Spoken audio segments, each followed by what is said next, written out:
What's up, Chumbags? Welcome to the HQ.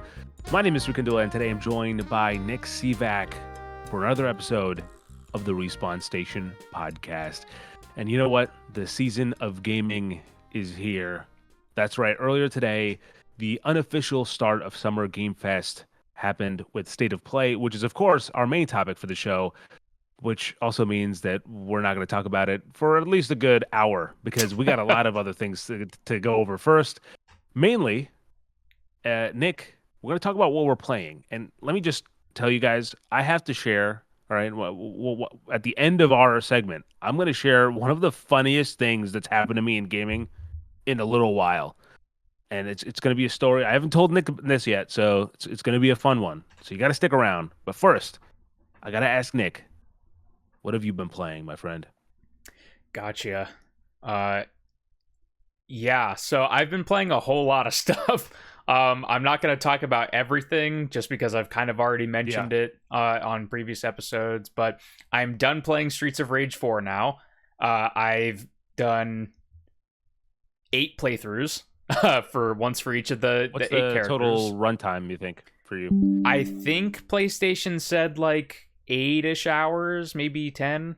Oh wow, I forgot to check specifically, but that's about where I think it lands at. Incredible game. Everybody play it if you're in the mood for a beat 'em up. You can listen to last episode where I talk more in depth about specific things with Streets of Rage 4, but yeah, I really enjoyed my time, and nice to kind of tie the bow on that. Oh, I guess not yet, because I did forget that I had and installed and played Streets of Kamurocho, which was a free game concept. I'm not really sure what you call it, but it was something that Sega put out I think last year or the year before, where it's Streets of Rage 2 but with Yakuza characters, and it's basically like a reskin of the first stage of Streets of Rage 2, and so I did reinstall that and play that. Unfortunately, it's co-developed by Empty Clip and Ryuga Gotoku Studio, who of course make the Yakuza games. Yeah, and I don't think you can just download that anymore. I think it was only available for a short time. So unfortunately, I mean, you can probably look up gameplay if you're interested in it, but I did play through that a little bit as well. So that series is pretty much tied up with a bow until we get that new weird 3D looking one. I played Fallout 76 Gone Fission, which is the newest update for 76. And as you That's a good name. Did they add fishing to it? Yes, that is what the entire update is around, is fishing. And nice. I have to give the 76 team some credit. I mean, I always, I go in a love and hate relationship with 76, even though I play it like all the time. And I thought that the fishing was just going to be this basic little thing where you cast a line out and, you watch an animation, and that's fishing in the game, right? And then they add a bunch of cosmetic items. They actually added a mini game tied to it where like a reel will pop up and there's like a fish that's on the outside of it, and you control a cone, and you have to keep the fish inside the cone to reel it in. And that was already like above and beyond what I thought was going to be included for that. So I was very surprised to see that, because they have things like musical instruments and things like that in the game where like you literally are just watching an animation. You're not doing anything with it. So I was really happy to see that, like, not like Last of Us Part 2 where you can like switch chords and all that exactly stuff. Nothing like that. So I was really happy and excited to see it's like, oh, there's actually some substance to this, even though it's just like this tiny little fishing mini game. It's like, at least there was, some thought put into the actual interactivity part of it. But this update is actually really interesting. It's definitely like a smaller update again, kind of like the Ghoul update. But I'm surprised at how well fishing integrates into the game and like feels, kind of unique and cool. So every region in the game has like distinct fish that you can catch. You can fish in any location that you can swim in, essentially, is how they phrase it. So if there's a body of water that you can swim in, you can probably, cast a line and fish there. They have real fish like, trouts and stuff like that. But then they also have mutated fish like sawgills and things like that. So you can get glowing fish if like a place is hit with a nuke and you go fishing there. So there was some interesting thought put into creating like interesting fish to find too that aren't just like, your standard run of the mill fish that you'd find in West Virginia, I suppose. And then they also have this new location with a quest giver there that gives fishing related quests called Fisherman's Rest. And it's a very like moody kind of area. It's like off on a dock in the middle of a swamp with, fog everywhere. There's like this really interesting character that looks like a Mirelurk King from Fallout 3, which is essentially, to explain that to people, in Fallout 3, different enemies and stuff looked how they looked in that game, and then when they went to Fallout 4 and by extension 76, they redesigned a lot of the enemies and how they look. And this is like a new interpretation of the old design for this character. But they're like also like passive. It's like this weird creature from the Black Lagoon looking guy with like a coat on, and like, there's a split in the hood because there's like fins that are coming out and stuff. So there's some really cool character designs and stuff like that I appreciate. And yeah, a bunch of new fishing themed items, fishing rods, upgrades and stuff that you can do with that. So I've only played a little bit of it. Again, it's a relatively minor kind of update in the grand scheme of things, but surprisingly a little bit more in depth than I initially was giving it credit for. There's one big thing that I've been playing, but I know you've also been playing it. We've played it together, so I'm going to hold off on that right now. Sure. Yeah. The other thing that I've been playing is SpongeBob SquarePants: The Cosmic Shake. So, as if I didn't have any other games to play right now, I was just kind of in the mood for a... as my light goes out. If you plunge into darkness. Pretty much, I was just kind of in the mood for a 3D platformer. I think it literally was our talk last week talking about Psychonauts and how I wanted a 3D platformer from Xbox. And I was like, you know what? I'm going to start SpongeBob SquarePants: The Cosmic Shake. So, yeah, I've been having fun with it. I'm 3 worlds in, I think. I just got to rock bottom, if you remember that area. Me too, Mick. Me too. But yeah, I finished like the pirate level, the movie set level, and the western level. So I'm like a couple hours into the game. It's fine. It's pretty basic, which I was kind of expecting. The humor is like hit and miss. Like sometimes it's playing to the old kind of SpongeBob beats that I personally really enjoy. Sometimes it's playing a little bit more new school style, and that I'm just kind of like, But yeah, I'm just having kind of fun with a casual platformer, and I think it's getting the job done. Yeah, you know what? I reviewed this game back when it came out, and you can read my full review over on RespawnStation.com. But essentially, I said SpongeBob SquarePants: The Cosmic Shake is not the toughest platformer you'll ever play. So if you're looking for a challenge, there isn't much to satisfy you.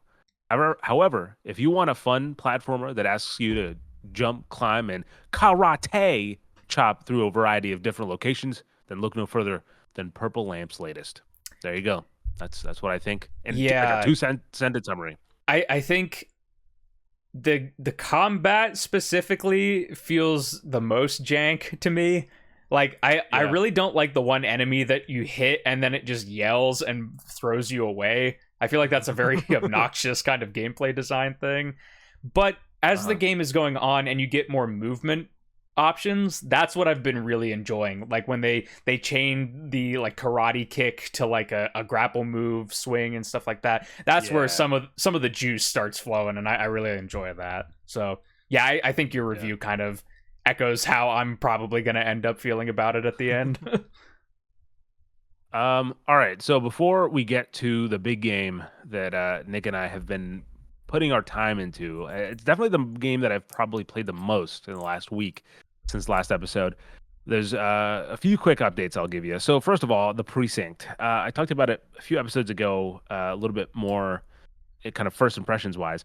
I have now finished the game, but that was not the case, ladies and gentlemen, because I went through, I was like 8 hours or so into my playthrough, and I went into the game to finish it so I can write my review. And I went in, and the save was gone. Like when I went in, it said play game, and it started a new game, and it's the worst feeling. Like, in the I'll be honest, it was also like I was like watching something, and so I was like loading in, and then I look back as I was like after it finishes loading, I'm like, wait, did I delete the save? So there was like a moment where I was like, is this my fault? Did I do this? But then I was like, no, there's no way that you could like I could have done this. Like there's no way you could delete the game that easily, though, delete the save that easily. So I went to the and I texted Nick about this too because I had to share my pain with someone. But uh a while later I went to the Twitter page of the developers, and it turns out they're pre at the time the latest update essentially broke the game on the PlayStation 5 only. It was just a PS5 version that was messed up. And so they were like, "We strongly advise you not play the PS5 version right now."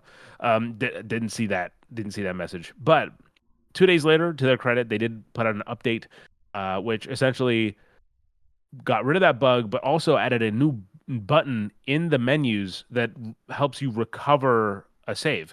Now, I believe it was like you could only recover if you hadn't if your like new save that you started didn't have more than 15 minutes in the gameplay or something like that. Luckily, I played like 5 minutes. I was like, I can't right now. I had to recover. And so I was able to recover almost exactly where I left off. It was like 10 minutes back, and I was like 45 minutes to an hour away from the end. My full review is over on respawnstation.com for the game, and you can also see what I ended up scoring it. I ultimately think that it's a game of two parts. The one part is like trying to be this episodic narrative based kind of cop drama, where obviously you have a named character, there's voice acting for all named characters, and there's some sort of a plot line that has to do with your character and his father, as well as like what's going on currently in the city of Verno. And then the other half is like this cop simulator that is functional, and I'll go back to what I said in the review, which is it's just deep enough to kind of be engaging, but it's not overwhelming, which I think is a nice balance to strike. However, those kind of clash too often for them to be like a cohesive package. So I feel like you can either enjoy one thing, and like if you're here for like a cop simulator, you can just have fun with that game without really, progressing the story too much if you don't want to, or even after you beat the story, you can actually go back and like continue playing the open world and working shifts. But the story wise, I think left a little bit to be desired. So that's those are my brief thoughts on that. Now I've since then, since the precinct, I've moved on to spray paint simulator. And here's the thing: I'm not a simulator connoisseur. I've only really played Power Wash Simulator, and it's not a simulator, but House Flipper 2. Or yeah, I think Definitely it's in House that Flipper 2. vibe though, right? Like Yes, yeah, and you know, I thought this would be interesting. This is, from Whitethorn is publishing this one, and we have a good relationship with Whitethorn, so I was looking forward to checking it out. And man, it is not at all hitting with me. It oh. is it's a game that it's very much so inspired by the games that I just mentioned, specifically like Power Wash Simulator. It's like the inverse. Like you're not cleaning things, you're making them kind of you're changing the color or whatever. Um, and even so, even like to the point where for those of you who have or have not played Power Wash Simulator, the first thing that you do is it's in a garage and you're cleaning up a van. And that's kind of like the first level of the game, the first job of the game. In a spray paint simulator, the first job is you're outside of the garage on the driveway and you're painting a car, like a kind of a souped up car. And look, I'm not saying it's like stealing ideas. It's just a pretty simple idea to start with a vehicle of some sort as like a simple job. Hmm. But what I find is the game can get often a little too tedious because you have essentially it's not just like spray paint or sorry Power Wash Simulator, right? You can just start up and then you're just swiping through, getting all the dirt, and that's it. You see the progress kind of live in front of you as you're getting rid of the grime on the stuff that you're cleaning. Mm. You would think that that same thing would apply if you have a surface and you can just be like, oh, let me just spray paint this, and I can see the color coming in and it looks cooler. And the game even does that thing where at the end of each job it shows you like a quick time lapse of you doing it, to kind of sell the idea. Hmm. But you have to buy the resources for, like, at the start of a job. Okay, you see I have to paint this, so you buy the paint, you buy the battery for the spray paint gun that you were using, and you have to buy paper and duct tape, and then you have to tape off, like masking tape off the areas that don't need the paint. Hmm. So like that's the step one, and that is such a tedious job to go through. And like there's a point where I'm like, I don't what the fuck am I missing in this car? And it's like, oh, you forgot the little lights on the front bumper. Like, oh my uh, God. Like, and it's and the second job that you do is this kitchen, and it took me 3 times to get through the kitchen because I'm just like, I don't want to do this. Like, it's just so it's like one time I'm just putting up the paint or like, the masking it, and then the second time I'm like doing a little bit of the paint, and it's just, I don't know, it's just very tiring. And so unfortunately, if you are someone who likes Power Wash Simulator or House Flipper 2, and you're looking for something else to scratch that itch, I'm not sure Spray Paint Simulator is that game. So I'll play more of it, and I'll report back if somehow I have a whole change of pace or change of opinion. yeah, Um, the you made an interesting point there where like Power Wash Simulator, like it is very easy to tell your progress when you're removing something and like less so when you're adding something, I feel. So yeah. that like already there feels like that might cause, like you said, some weird like kind of And I think conflict. general UI too could probably use a little bit more polish and kind of, it's not bad, it's functional, but I think it needs a little bit more flair and kind of style to make it its own. It's very like generic, like, oh, there's a blue boxes, and there's sliders and Hmm. simple icons and stuff.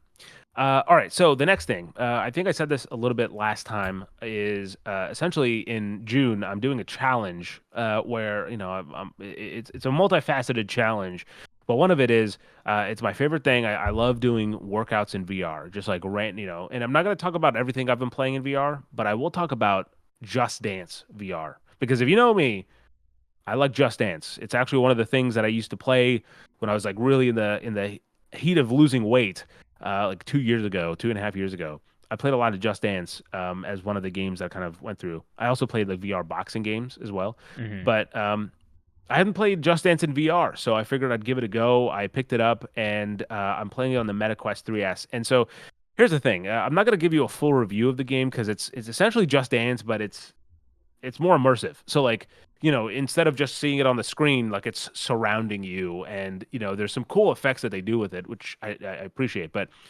so it's called Just Dance VR, like Welcome to Dance City, but it's like DANCITY. And so I played the game twice so far. The first time I played it, it spawns you into your apartment, and there's a T. Now that I'm describing it, in the game, you go to your apartment, and then there's a TV in front of you with Just Dance, where you pick the songs you want to play, and then it'll kind of teleport you in. The second time in that I loaded in, I was expecting to go back to the apartment, and then all of a sudden, I'm like in this. I was in the dance city. I was like, what's going on? Like, it's just like I can see like all these billboards, and they're all the billboards and stuff are songs, and you can like pick one if you want to play, or there's quick play, or like there's song of the day. So I went to quick play, and I did not really. So typically, if you have friends who have VR, first of all, good luck. Um, you need to like you can invite them into that place, and then you can kind of like that's where the matchmaking would happen. But I didn't have any, so I just hit quick play, and I loaded in, and the first song was fine. I played it. I was just I was kind of did my thing. The second song I load in, and I look over to my side, and I see a person next to me, and but like I look over at them, and then they look over at me, and we kind of wave to each other, and I'm like, okay, and then we dance.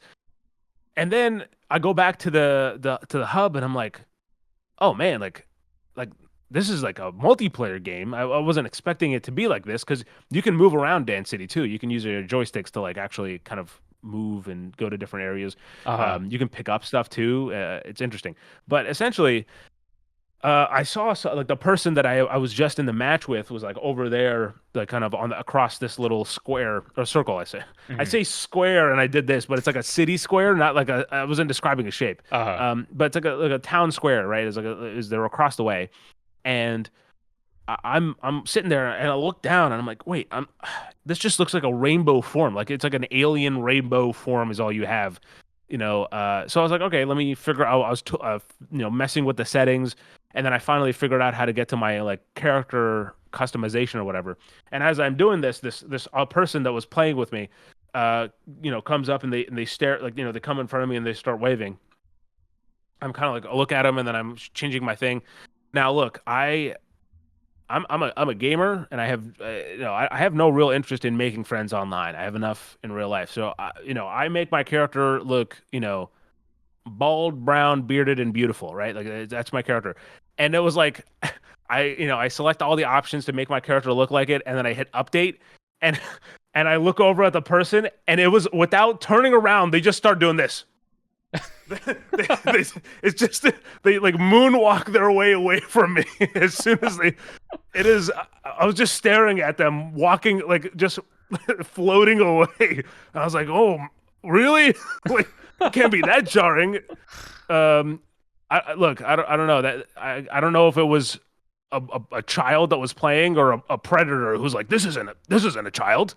But yeah, that was a surprising little interaction I had. And so anyway, I went back to my apartment after that. Didn't go back to the dance city. And I cried a little bit, and I danced to J Ho, so from Slumdog Millionaire. But anyway, That that's a that little. story was a roller coaster. That wasn't at all where I thought that story was going. I like to keep you on your toes, Nick. But with that said, speaking of keeping you on your toes, we have been playing Elden Ring Night Rain on the PlayStation 5 to be specific. Yes, we have. And I have put just about 10 hours into the game. Probably 8.5 of that was in co-op, and then I dropped in twice with randoms yesterday to just kind of get a feel for the game and keep my fingers sharp. Because we had a session the other day where I went into the game after playing Spray Paint Simulator, and my fingers were not moving the way they were supposed to. So here's the thing, Nick. How long have you put into the game? Or how long have you played the game? The 2 sessions that we've done, and then maybe like an extra 2 hours. So maybe like Okay, so I think my game roughly time the is same. like 6 hours ish, maybe. Okay. So here's the thing. If you don't know, the down low of Elden Ring Night Rain is that it is a roguelike reimagining of Elden Ring that essentially is very heavily focused on 3 player to the point where like solo play is kind of currently getting buffed and they openly said that they really haven't put a lot of time into the 2-person play and that'll be something they'll focus on later. But 3 people drop into a map and they have to survive 3 nights, and each at the end of each night this battle royale-esque circle kind of funnels them into a boss fight. And after you beat the first 2 nights of bosses, the third night you have a Night Lord, right? Is it Yep. called a Night Lord or is Yeah, yeah, they're okay. they're Night It's called a Night Lords, Lord. and they're kind of like this Go ahead. game's exclusive bosses that aren't, because Night Rain kind of takes elements from Elden Ring, reuses a lot of assets and enemies and bosses. Also takes a couple bosses from Dark Souls games, and yeah, these Night Lords at the day 3 ending. These are like the unique bosses for this game specifically. Yeah. And look, this is going to be an interesting perspective that you're going to get here because Nick is sort of the veteran FromSoft player within the channel, within the group, whereas I am very much so a noob, and so this will be 2 drastically different perspectives on the same game. And so Nick, I'll start with you. Um, what's your expectation here? Because I think that this is a unique unique point of view for just FromSoft in general, as they're kind of first real experimentation with multiplayer and co-op, kind of leading into Duskbloods coming out next year. Mm-hmm. Yeah. Top level, I'm having a fun time with Night Rain. It's definitely not a traditional From Software game experience, for sure. Just Yeah. at its core, it's very fundamentally different.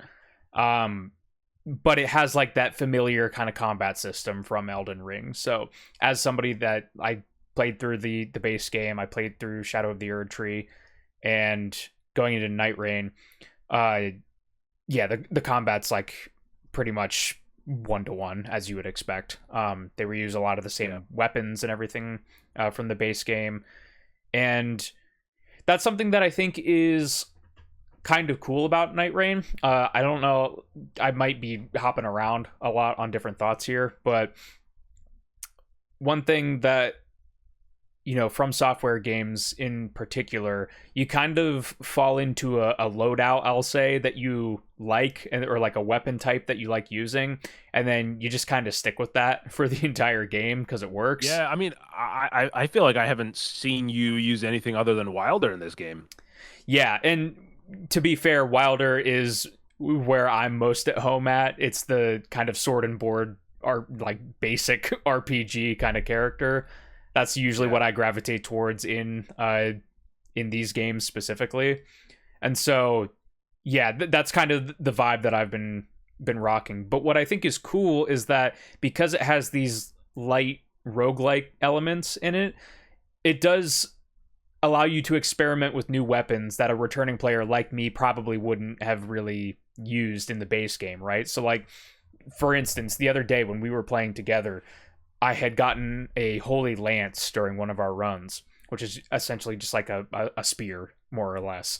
And I don't think I ever used any type of weapon like that in the base game. Like I probably had them in my inventory, like I picked them up and everything, but I was like, nah, I'm gonna stick with my sword and my katana, right? So, but because this lance had this status effect that was going to help us in the boss fight, it's like, okay, well, I'm going to try to adapt my playstyle. I'm try to learn on the fly how this weapon works, how the animations kind of flow together, see if it kind of flows as well as, you know, I can make it flow with my build. So that's the one thing that I think is kind of interesting as a returning player coming to this, where it's like, it's kind of forcing me to try to experiment as well with different weapons that I really don't have much, you know, attachment to in the base game. And that also extends into different play styles, like you mentioned. Like I've mostly just been playing Wilder, but in this game there are specific characters that you select from. You don't create your own character, and each of these characters have kind of like a play style in mind with them. You can kind of the Nightfarers. Exactly. You can kind of mold them to whatever style you want, but like, you know, Iron Eye, for instance, which I know you and Austin have been playing a lot, they're kind of like a ranged archer character. So if you're selecting Iron Eye, you're probably going to try to build into ranged attacks. For me as Wilder, which is like sword and board, kind of get in close, block with the shield, hit with the melee weapon, like I'm going to try to get like axes and great swords and stuff like that when I'm trying to, you know, go through the game. So I could keep going on, but I do want to bounce it back to you and get your kind of take on it, just like top level, as somebody that doesn't have much experience with FromSoft specifically. I know you played Lies of P, which is, you know, Souls-like, and you've played other ones in tangentially related. Yeah. So I am curious about your perspective. That's my only accreditation. I don't know Credential? what the word is, but credential. Fuck. God damn it. That's the only credential I have in this genre. So thank you for bringing that up without me having to mention it. But no, I find myself conflicted about this game because, you know, I'm kind of I both like it, and I also feel like it's a very friction heavy game. What I mean by that is, so all right, I'll start with the log line for my thoughts, right? Which is, I feel like this is a game that is more so meant to appease like players who already have a fondness for this universe of like, hey, here you can now play a little bit more. versus welcoming new players in to like, hey, this is the experience. The reason why I feel that is one, there's a lot of context and stuff that's like I think missing.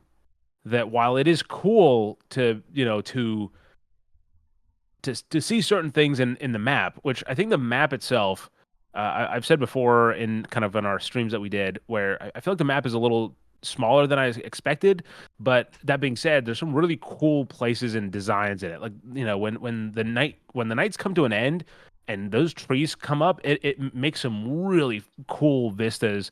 And I also like when you're on the shores of any of the kind of shores of the island, you can see these giants walking across the water, and it adds like all these questions, which I feel like Elden Ring, the main game, you could spend some time with it. You can dig around if something catches your eye. It's like Breath of the Wild for me, where it's like, oh, I see something over there that might kind of interesting. You go over there, and then you get your ass handed to you, and you're like, okay, I look cool. I'll come back there when I'm more better equipped for it. Mm. And here, I think I'm missing a lot of that context, and because of the design of the game, I feel like I don't get a lot of I can't, I don't have time. It's like there's no time to really take a breath because it's like the clock's ticking, man. You gotta fucking beat it. I mean, the It's circle's moving or something. very fast paced, and that it's I think the biggest difference between all of their other games and this one. It's like it is it's exactly how you say, like, you're pretty much running from start to death. Like you really Yep. have to like be on top of like, okay, what do we prioritize next, what do we go next? And for me, that's kind of interesting because it's a departure from the kind of more What you're used methodical to. kind of from software, DNA and Souls like DNA. So I find it interesting from a gameplay perspective, but I can also see like if you were going into it thinking like, oh, from software, I've heard all about this, like I'm gonna hop into Elden Ring Night Rain first. Like I could see that being, like you mentioned, a friction point for people. And there's two kind of things that I think will tie my point about this friction specifically that I'm talking about. So the first thing is actually they're kind of tied together. They're um, related to each other because essentially, while this is a roguelike, I think there are elements of a battle royale that you'll see here. Obviously the shrinking map and this kind of like pushing the action towards this one focal point to end the match. Obviously, this isn't end the match. It just kind of takes you to the second day and then the final boss at the end. What I find is frustrating is that let's take an average for battle royale. I'm going to use Warzone as an example because that's what I've been playing recently. And when you drop it into Warzone, the gas is shrinking in on you, and then it's assuming you make it to the top 20 or whatever, top 10, it's an intense fight. It's a life or death. Once you're down type of thing. And then if you lose, you get kicked back you out of the back to lobby, and then you boot back in to drop all over again. What is different here is that it's not just, oh, if you lose, you get go back to menu and you come back, because of the nightly structure of the game. There's been times where we make it to the third night boss, and it becomes this thing where it's like, oh, it's not just as simple of like oh, I'm gonna run that again. You have to go all the way back to or day one, go through day one, night one, day two, night two. Mm-hmm. And then it's kind of another thing. Again, I really don't have a lot of credentials for the Souls-like genre, but one of the things whenever I do play a game, I guess it really doesn't have to be a Souls-like. Any game that's difficult, one of the things that makes it interesting and kind of manageable, and from a gameplay design point, is you beat a boss. You go into a boss and you're like, wow, that boss fucking rocked me. Let's regroup. Let's figure that out. Like, let's figure out his attack pattern. Let's figure out that is so much more difficult. It's such a pain in the ass in this game. And like in terms of again, Nick will he can see the Fell Omen or the Tree Sentinel and be like, oh, I know what this is. Like, I know what this guy's fucking doing. Mm-hmm. And for me, I don't know any of these bosses. I mean, I know Tree Sentinel because of like videos and shit that came up on my feed, but like I don't know their attack patterns, so it's hard for me to like learn them because one, you have to drop back in afterwards if you get your ass handed to you, and two, there's a chance that that's not going to be the boss that drops again like the next time you drop in, and so you can't really learn these moves or get comfortable with them, and that sense of repetition and that satisfaction isn't really there, even if I am going through night one and night two, and then furthermore, I think it's these bosses. I think the boss designs that whole thing is really well done, but I don't feel like I'm living through the world. And again, because of the breakneck speed of the matches, I feel like I'm not getting the satisfaction of it. Like where I feel. Look, like Nick obviously has told me quite a bit, kind of as we're playing, but like I know Austin's super into the game, and so what he like, I'll open Instagram like once a day, and I'll have like 5 or 6 Instagram stuff that he sent me of like, did you know Elden Ring? Did you know they can do this in Elden Ring? And it's like I don't want to learn all that shit from YouTube tutorials and TikToks and stuff like that. I want to like go in and see, like if I see this, I can go do this, and I can figure, like that is not quite as strong for me. Again, as someone who's new to the soft games, I feel like that's kind of what I was expecting, and it's not what this is. And so it's definitely like a manage your expectations type of thing. But that's kind of what I was saying about kind of like if you are into Elden Ring, this game feels like it's more of that, and a new flavor here and there with obviously those bosses. But for someone that's new, it's maybe a little bit different. Yeah, it definitely sounds like from what you're talking about, the experience that you are looking for is Elden Ring base game and not a fast-paced roguelike cranked up to 11 combat simulator of Elden Ring, right? Yeah, I definitely think you would appreciate, and it seems like what you're looking for is that more methodical Lies of P-esque, like, traditional Souls formula. Yeah. I am also a fan of roguelikes. How are you a fan of roguelikes? Not very. Like it has to be very specific roguelike for me to kind of gravitate towards it, but by and large, I don't play as many roguelikes. Yeah, I haven't played like a ton, but I've played my fair few. Like I played Enter the Gungeon, I've played Hades, I've played Ship of Fools. We got a review code for a while ago, so I'm kind of familiar with the ebb and flow of a roguelike game loop, and that kind of feeling that you were talking about getting to day 3, kind of getting your shit rocked and then not being able to like learn the fight, that is definitely more of the roguelike part of the game than the Souls formula of the game. Because in Souls, like a lot of the time, specifically even Elden Ring, like they put those sites of grace everywhere, and those are your checkpoints. So pretty much outside of every single boss, I think in the base game, there's going to be a site of grace. So as soon as you die, you're right back in to try it again.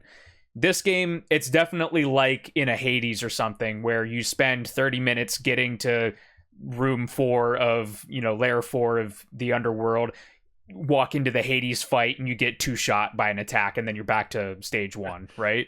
Yeah. So that's definitely part of that roguelike DNA.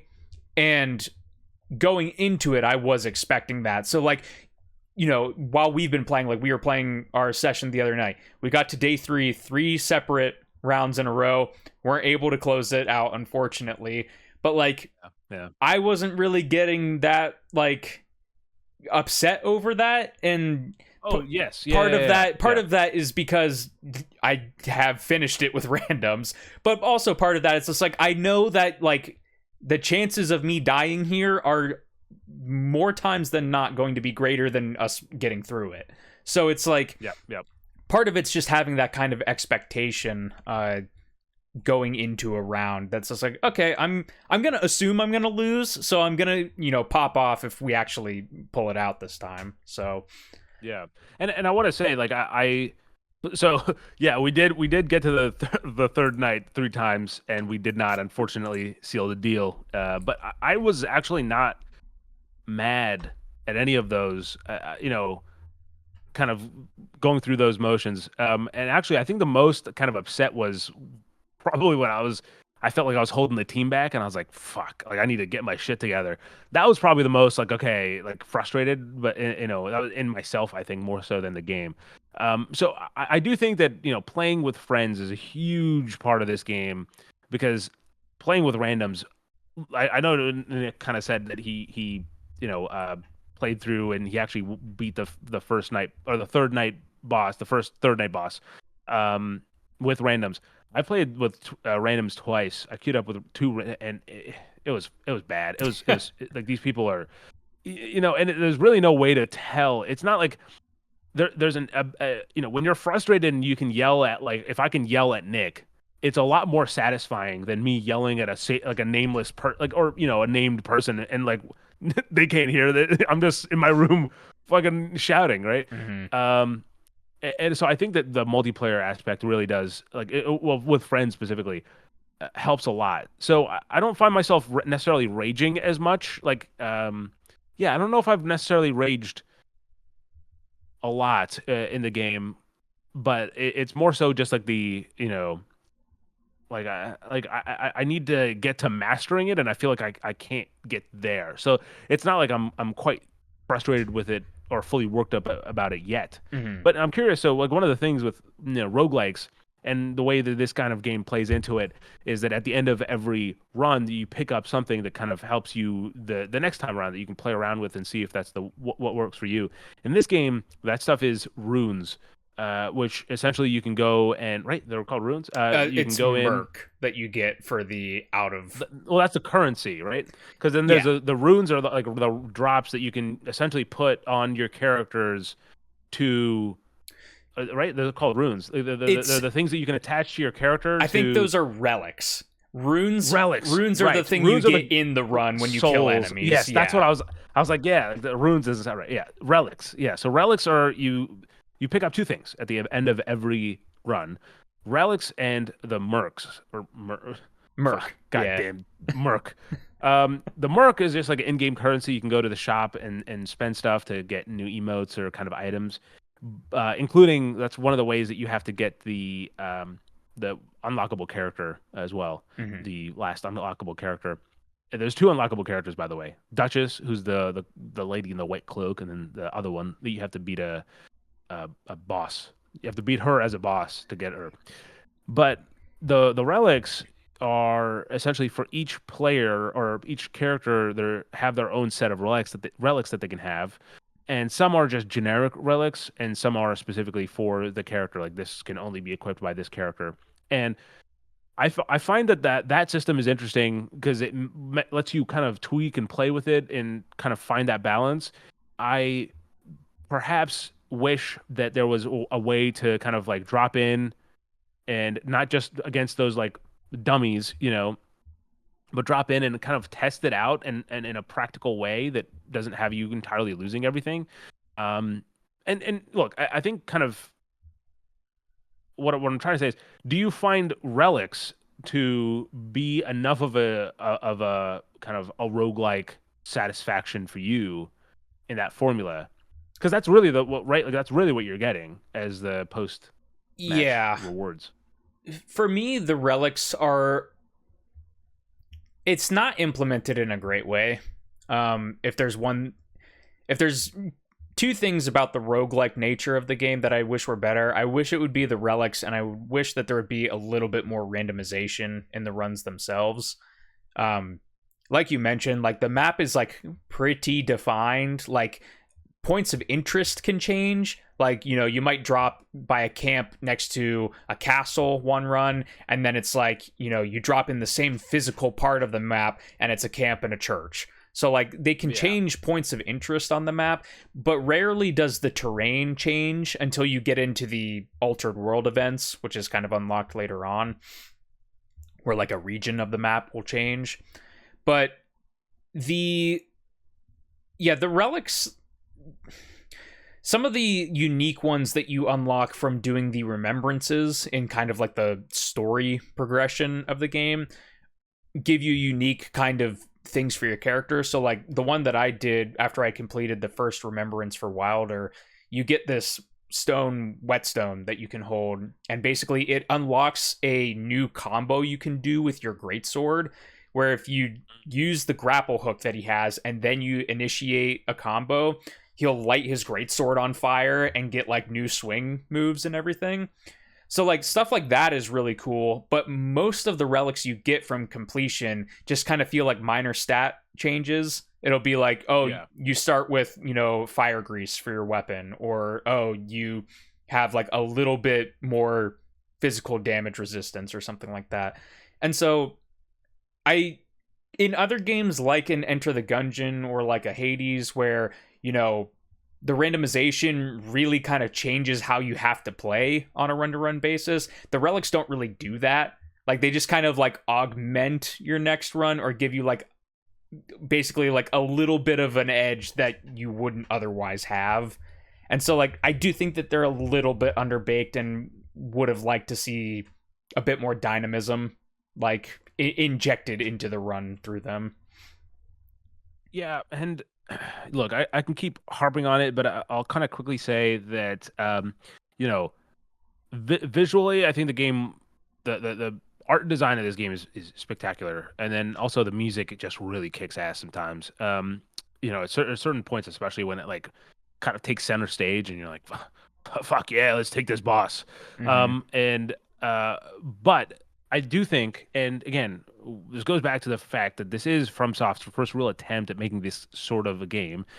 And in my opinion, I feel like Elden Ring Night Rain should have been an early access game where they're like, hey, we want player feedback. Let's tweak this. Let's tune this. Let's add things that players want. And after a year of kind of gestation, similar to what's happening right now in Hades 2, where, like the Hades 2 team, right? Like they've perfected the roguelike formula in terms of like they know Hades 1 is a hit for a reason, and it did what it did for a reason. But they're still like, no, Hades 2 needs the tweaking. It needs to be polished. It needs to be like kind of adjusted to what, make a satisfying player experience. And I feel like that is not personally there for me. And I think that's where I feel like there should have been an early access version where people can understand that, hey, this is $40, but you're getting you're testing the game for us, and like I think it's a juxtaposition of FromSoft of where Elden Ring comes out, or Dark Souls 3. I know Dark Souls 3 had quite a few tweaks and stuff that they've made as well, but like those are finished games. Like those are games that are like, this is the experience here for you. Like we'll tweak stuff, we'll fix bugs and stuff as they come up. But like I remember playing Dark Souls 3 on opening day, and like getting to the first boss, and like that there's this experience of like going through that I still fondly remember beating Vort of something Valley, dude. It's the fucking Boreal dude, like, Valley. yeah. Like that's kind of what I was maybe expecting in terms of like the level of satisfaction and kind of catharsis that comes from that. And while it is very fun to like, with 3 people rolling up on a boss and just steamrolling them, it is very satisfying. And I definitely don't feel like it's a total waste of time when you're going through, and even if it is like at the end of a 40-50 minute run getting squashed at the final night, I do feel like it's missing that for me. And I don't know how they fix it. I'm not a FromSoft game dev, but I feel like there's stuff that this game still needs. And I say that again, it's $40, so people. I could very much see people arguing back, like, what more do you want, dude? Yeah, I think, to put kind of my bow on it too, I think it'll be interesting to see how much they update the game. If they do have like a roadmap planned for this, and like they find some ways to introduce some more unique kind of elements to each of the runs, and maybe introduce some other bosses or some other world events to make it feel a bit more random, I think it will feel more satisfying on that roguelike end of it. honestly, like if you're going into it for the traditional Souls experience, I'm not really sure what they could really change to give it that. Yeah, Because like fundamentally, yeah, it's just like a different type of game and a different pace of game where you could yeah, take 3 hours going through a legacy dungeon in Elden Ring. It's like, okay, we have a direct goal in mind. We need to get this done and get out as fast as possible. So that way we don't get yeah. squashed. So yeah, I'm having fun with it as somebody that is intimately familiar with these games. There's a lot of that kind of onboarding friction that you're talking about that I just don't have to go through because I'm used to, whether I'm cognizant of it or not, I'm used to how when I have to dodge an attack or when I have to swing a sword, whereas you are getting all of that dumped on you on top of being told, yeah, you need to go 100 miles an hour. Oh, and you have people in your ear shouting at you being like, what are you doing? So yeah, it's a very interesting dichotomy we have on the two Yes. perspectives there. Yeah. And again, I feel like I was overwhelmingly negative in my points, but that does not necessarily mean just because I'm critical of a game doesn't mean I'm like I hate it. Like I am having fun with the game overall. It's just that I have a lot of points that need to be addressed. And again, I think we might see some stuff because, well, look, let's talk about it because let's get into the news because one of the things that we have to talk about is that I don't know, Elden Ring Night Rain, kind of a hit.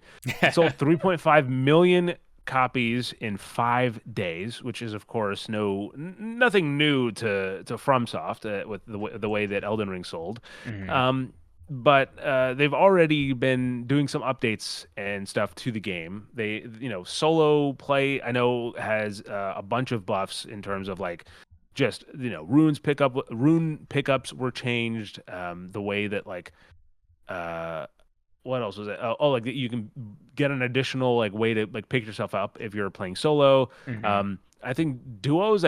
Think they said they were working on it. I'm not sure if they actually did. Did they actually update stuff for duos as well? No, that's not in the game, but they confirmed that that's going to come later this year. So Okay, okay.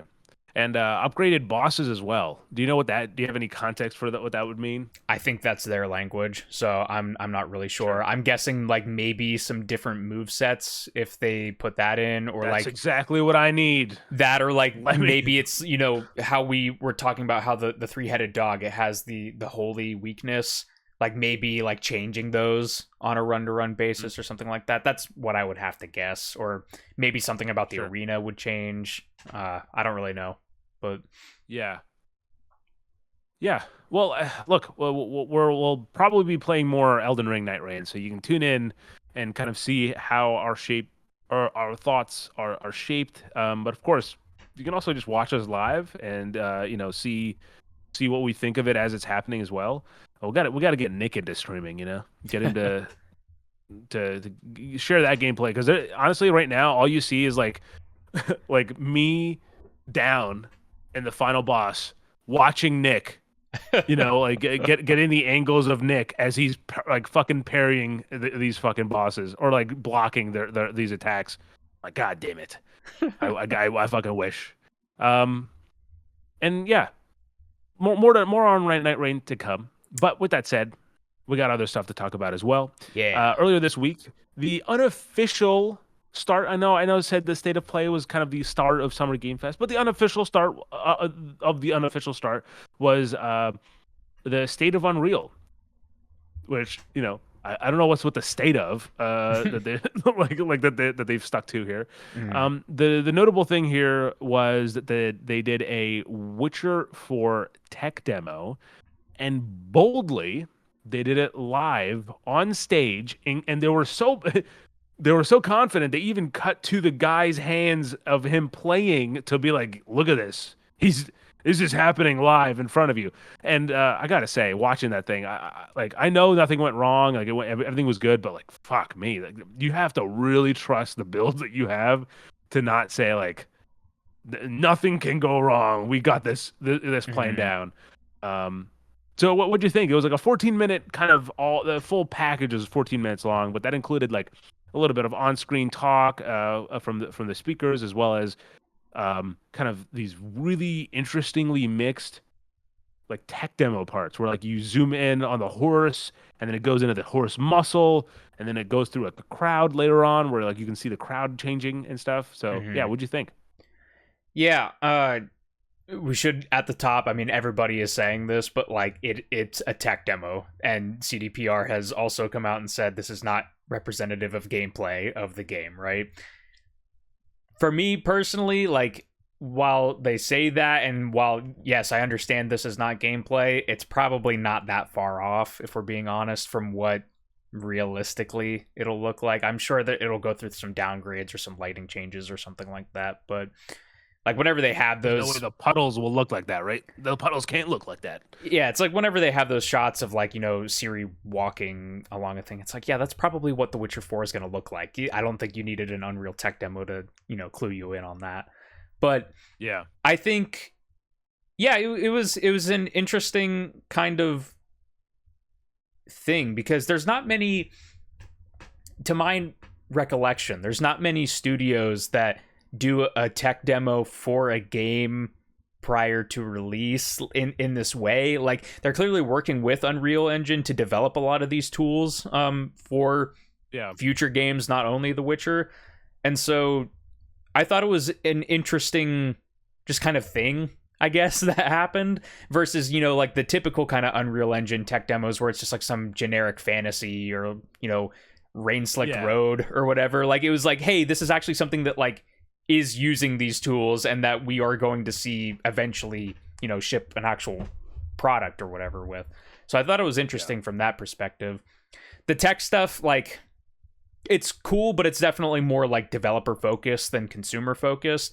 So it's like they're talking about nanite foliage was like the big thing and like making these realistic forests and stuff. And it's like, that's cool and everything. But for me as the casual person watching it, it's like, it looks like a really nice forest, and I've also seen a lot of other really nice forests in a lot of other games. So, Yeah. very cool. But the thing that I think impressed me the most that I mentioned to you before, I believe, was the kind of interaction that Siri had with a NPC that was carrying like a crate of apples or something. She kind of like bumped into him, and like he tipped over the box and everything.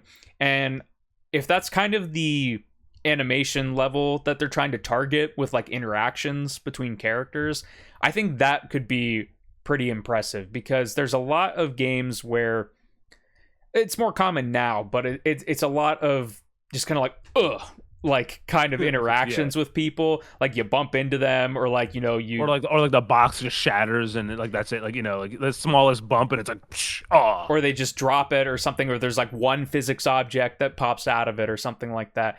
And so, but like even beyond just the interaction like that, like the way that the clothing and like the cloak kind of animates around the sidestep and like the combination of the animation and the motion, I think that's kind of what surprised me the most about it. And it's just like that definitely seems like higher fidelity than a lot of games right now. Like I'm a self-professed Red Dead Redemption 2 stan, and that game does a lot of this kind of thing already.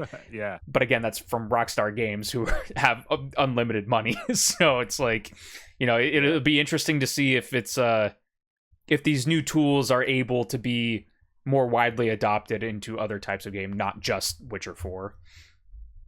What I find interesting is, at one point in the showcase, I don't know the exact quote, but they say something to the effect of they're trying to get the NPCs to kind of have the same level of kind of function and fidelity as Siri herself. And I think that's the thing. What we get here in terms of like seeing these NPC interactions. They have like the cloth simulation and everything as well. And it's the promise that they're setting forth with this tech demo is that this is going to be a game where everything will kind of interact with each other. It's not just going to be like, oh, there's like boxes with it, like each character has like a box. It feels more dynamic. They also mentioned that like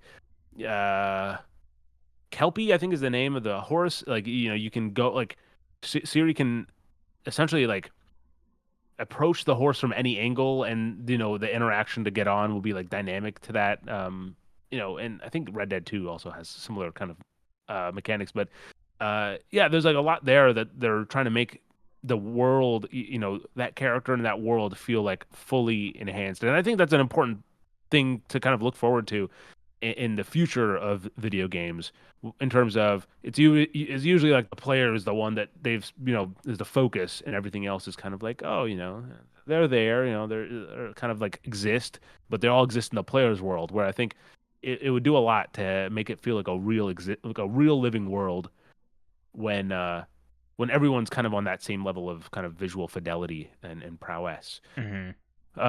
But with that said, let's talk about a few other kind of good things. We talk quite a bit about studios closing and stuff like that. Unfortunately, in the year of 2025, but this is the opposite of that. Nick, I know you're excited about this one, so I'll let you. Phoenix from the Ashes. Tango Gameworks is back and fully reopened now. They, I think, announced online that their offices have reopened. They have like a new logo, new website, all that sort of stuff. One kind of funny thing that I noticed, again, this my weird font brain right now, Sri. It must be my editor nature. Yeah. The font that they used for their new Tango Gameworks logo is like the Star Wars, like Tatooine font that is in like Star Wars Outlaws and stuff. It's just something that I've picked up on while looking at it. But it's a kind of like weird angular kind of type font. But new website, and they are hiring for an unannounced action game. Boy, I wonder what that unannounced action game could be. Couldn't have anything to do with the fact that Krafton, when they got Tango Gameworks, also bought the rights to Hi-Fi Rush. Couldn't possibly be that. No.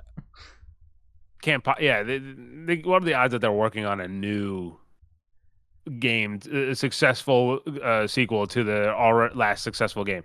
No, honestly, I'm very excited to see how this sequel shapes up. I mean, look, we both loved Hi-Fi Rush, and also even though they'll have nothing to do with it, we both also really like The Evil Within, and so the studios are extremely talented, and I see the font now. Yeah, you see what I mean? It's like the Tatooine font, and it's very a awesome. Very different vibe than kind of the old Tango Gameworks, but hey, look at that. But yeah, and go ahead. I was just gonna say, like you opened it up with, it's not too often that we get to celebrate a studio coming back after closure. Usually it's like, we're, people from this studio or whatever, we're making this new team and all that. So to have arguably, in my opinion, from the games that I've played of them, their best game, and a game that felt like it was made specifically for me, to be closed, to be all disappointed and sad about that, and then to have them come back, it's just like, yes, more of this, please. We can't take people losing their jobs and studios closing every month like we have for the last 3 years. Yes. So here's the thing. They are hiring for quite a few things, like senior animator, senior application programmer, cutscene manager, facilities manager, IT support, HR specialist. I mean, look, if you want to work on this game, and you have skills that are not just podcasting, you can go ahead to their website and apply. Now, next up, the other one is Stig Asmussen, who worked on like God of War, Santa Monica, I believe is the most notable one that I remember, unless along with Stig, he's from Respawn, I think. I think he worked on the Jedi games, if I'm not mistaken. Oh, the Star Wars Jedi. Okay, sure. So, he has, let's see. So he's working on a new single-player D&D game for a brand new studio called Giant Skull. It's a single-player action-adventure game set in the Dungeons and Dragons universe. So obviously, it's in partnership with Wizards of the Coast.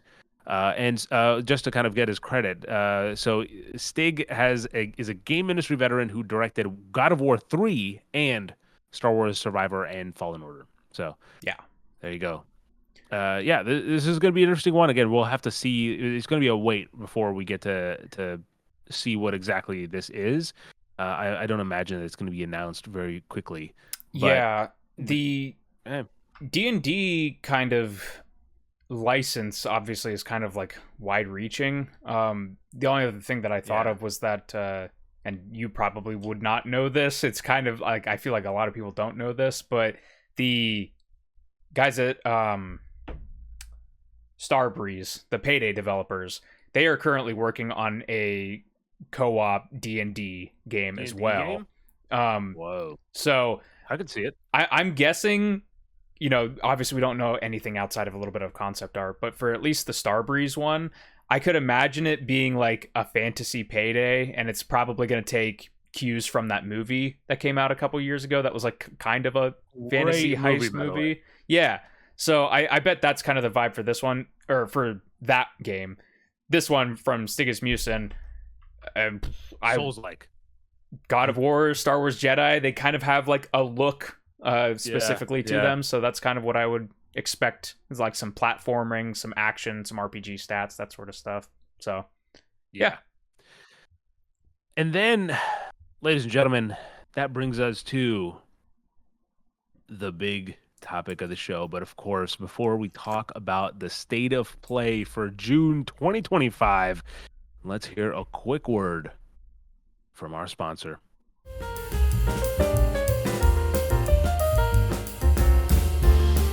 Yeah, I want to get down there just in case. Like, I don't know what it does yet, so just in case it takes a bit of time. I want to give us plenty of time to do it.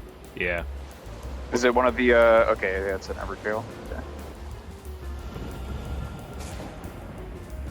Alright, I opened it. Oh, Oh, shit! it summons a fucking boss!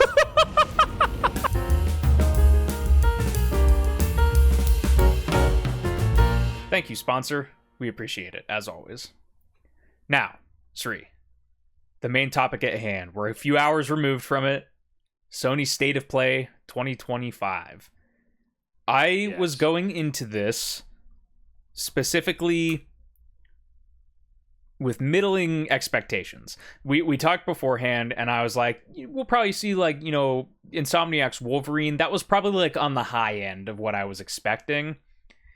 Maybe we didn't quite hit that in this, but by State of Play standards, I would say that this was a pretty good showing, and probably one of the best ones that they've had in a long time. Without going into detail yet, what did you think? Yeah, first impressions, I think that this was a pretty well-paced show. I didn't ever feel like bored, and I think the State of Play has been, in the past, the criticisms that they've gotten, and since I think they've moved away from the kind of stage plays version that they've been kind of famous for, is that there's like, okay, there's clearly a theme here, and it's, if that theme is not for you, you're just shit out of luck. It feels like that's the general consensus.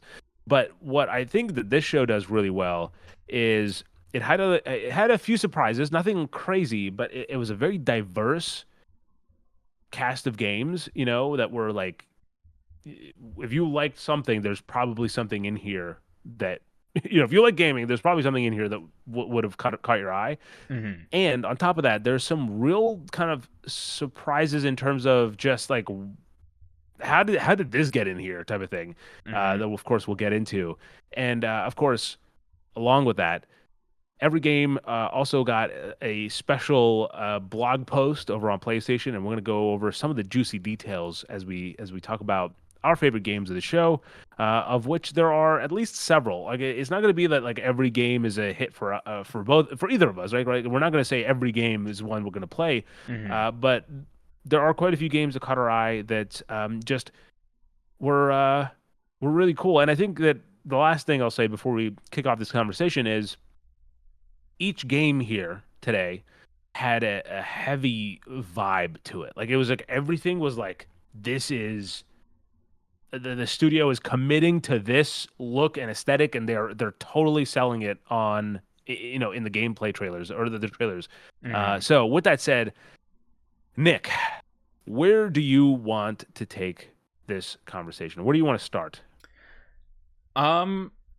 do you want to go in order and then just kind of talk about the games that we want to talk about? I think that's probably the most economical way to go about this. Yeah.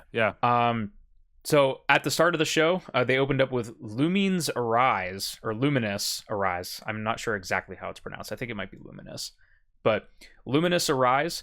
This is a rhythm puzzle game, to my knowledge. I've not played the original 2 games that have already been released, but the thing that caught my eye and specifically my ear is that this is from Enhance, which is the team that did Tetris Effect specifically, and I love me some Tetris Effect. That game, I've like weirdly got in and out of Tetris the last couple years. It's kind of, you play so many games. A love-hate relationship. Not even. It's just like you play so many games. It's like RPGs and shooters and all this other stuff. And then you go back to something like Tetris and it's like, yeah, it's the perfect embodiment of good game design doesn't age. It's like NES Tetris is still as fun today as it probably has ever been. So, a new game from them. It has the Tetris Effect, I'll say, Audioscape and Code of Paint, but on Luminous, which has like its own unique kind of gameplay. Again, I've not played them, so I can't really speak to that specifically, but it's like, I love Tetris Effect so much that it's just like I'm immediately interested in whatever this is and being exposed to what Luminous has to offer. Yeah. So, I'll throw in quick quotes from the from the PlayStation blog. Sure. So, quote: "It all starts with a seemingly simple puzzle mechanic. If you've never played a Luminous game before, here's how it works. Rotate and place a variety of 2x2 blocks made up of 1 or 2 colors, forming squares of a single color or pattern. The timeline sweeps across the playfield to the beat of the thumping soundtrack, erasing completed squares in its path.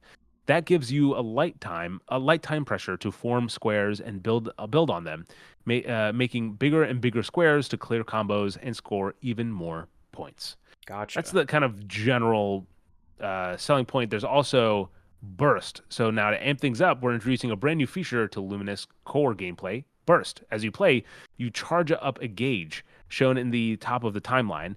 When ready, to have a trigger button to activate a burst and lock a formed square to the playfield. Build it as large as you can before the time runs out, and watch screen clearing combos rack up massive points when burst is complete.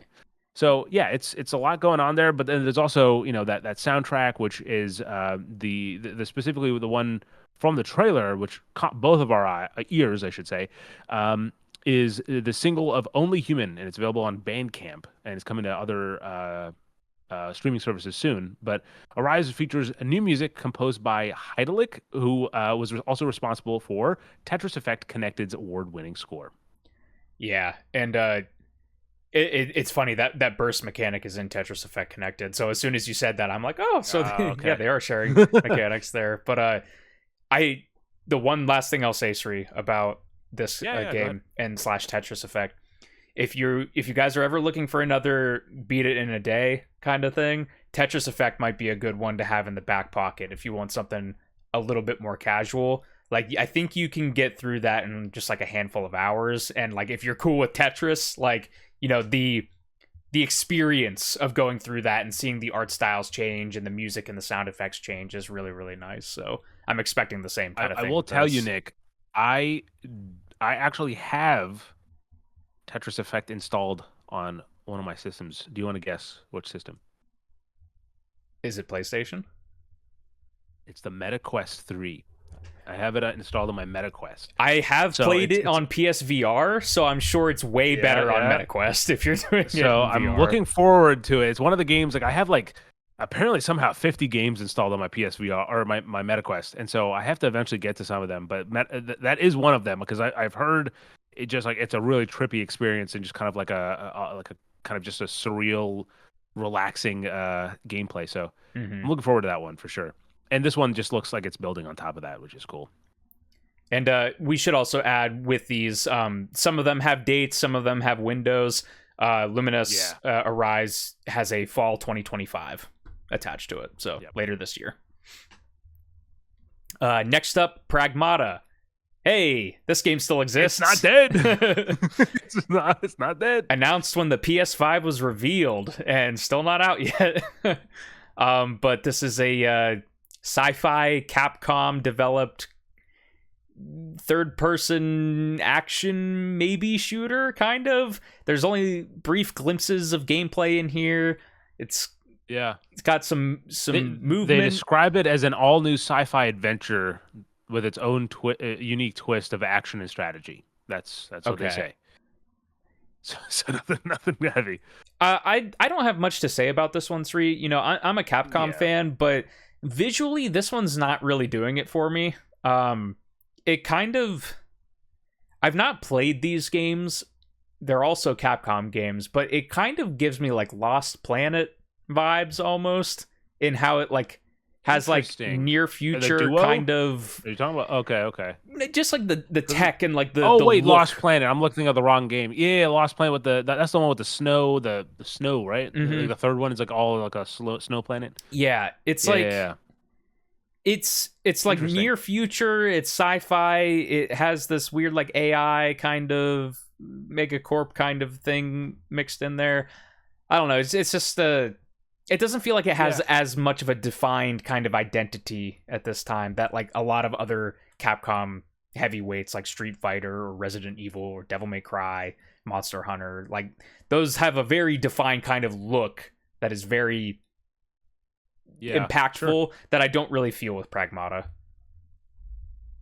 Here's what the blog says. Our two protagonists, Hugh and Diana, happen upon one another and must work together to defeat the lunar station AI and return to Earth.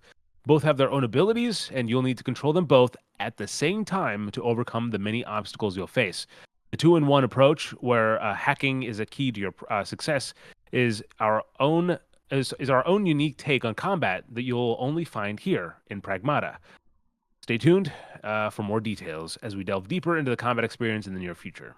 So when will that be? We don't know. But yeah, it's spacefaring friend Hugh and his new android companion Diana. Those are the two protagonists. And and they gave 2026. So I guess if things go well, that's I believe it was originally supposed to come out 2022. And then they last addressed it in 2023, and they said, "Hey, sorry about the fact that it was like 2022 and now it's 2023, perhaps." And then they use that same format. I don't know if you know that, but they use the same format that they announced the previous delay by giving it a date this time. We'll see. Well, we shall see. Now, this is a feel good one for your pal Nick over here.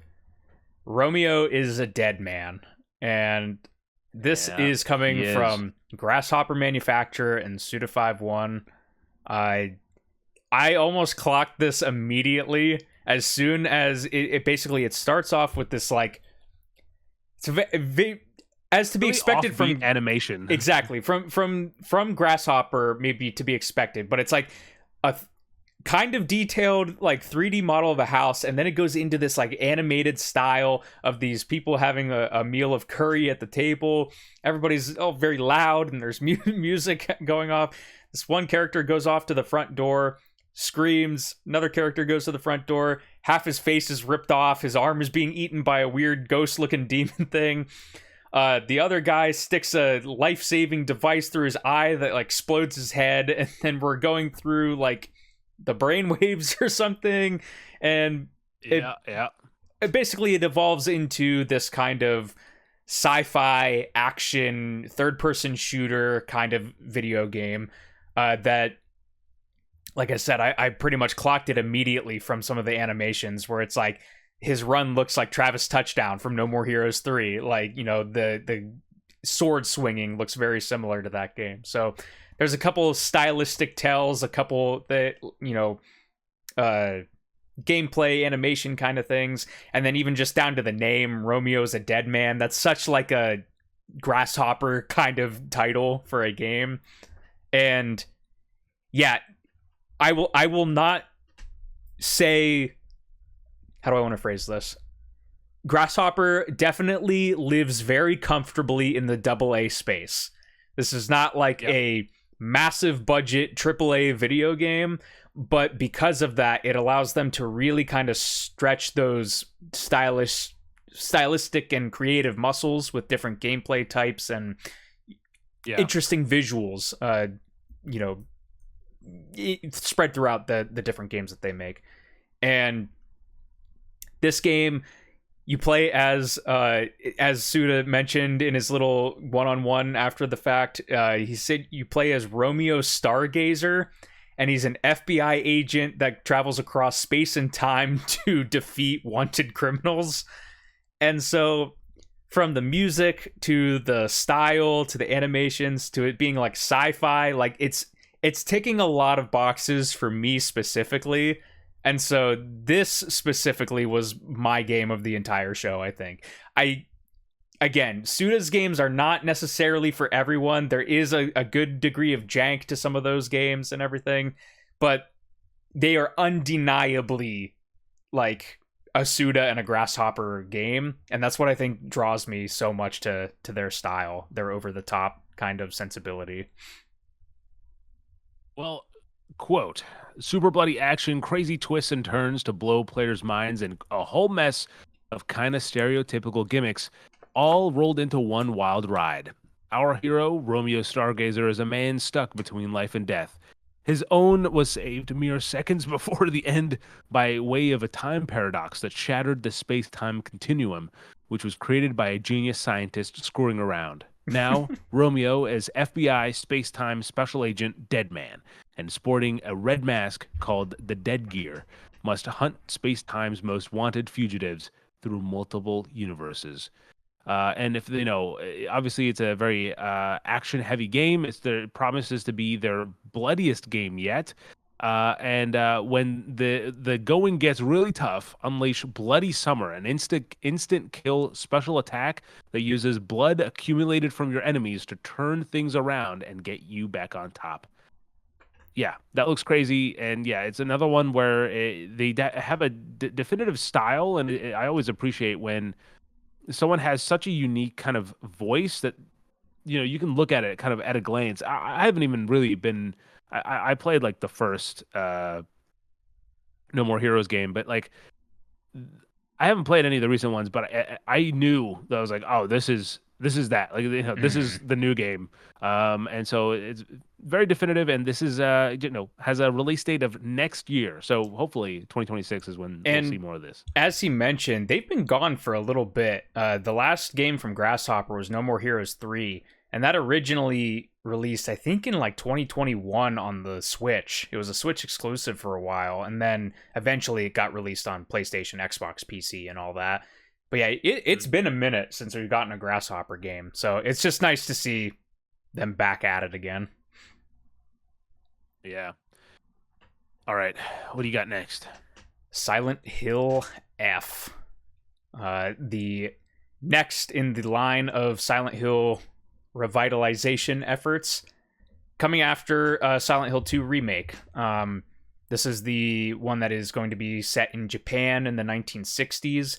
Very different visual vibe and identity for this game, but it still has some of those hallmarks there. You still got the fog, you still got messed up looking creatures and scares, to be sure. Yep.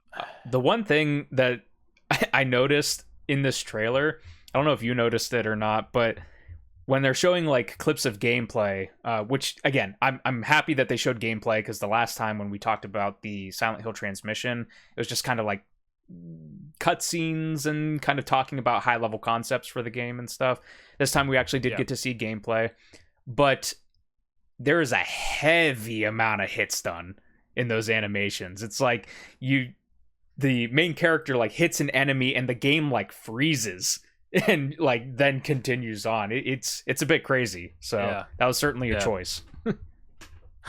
It's certainly a choice. This is a really weird one. I've my only experience with Silent Hill is the demo, the short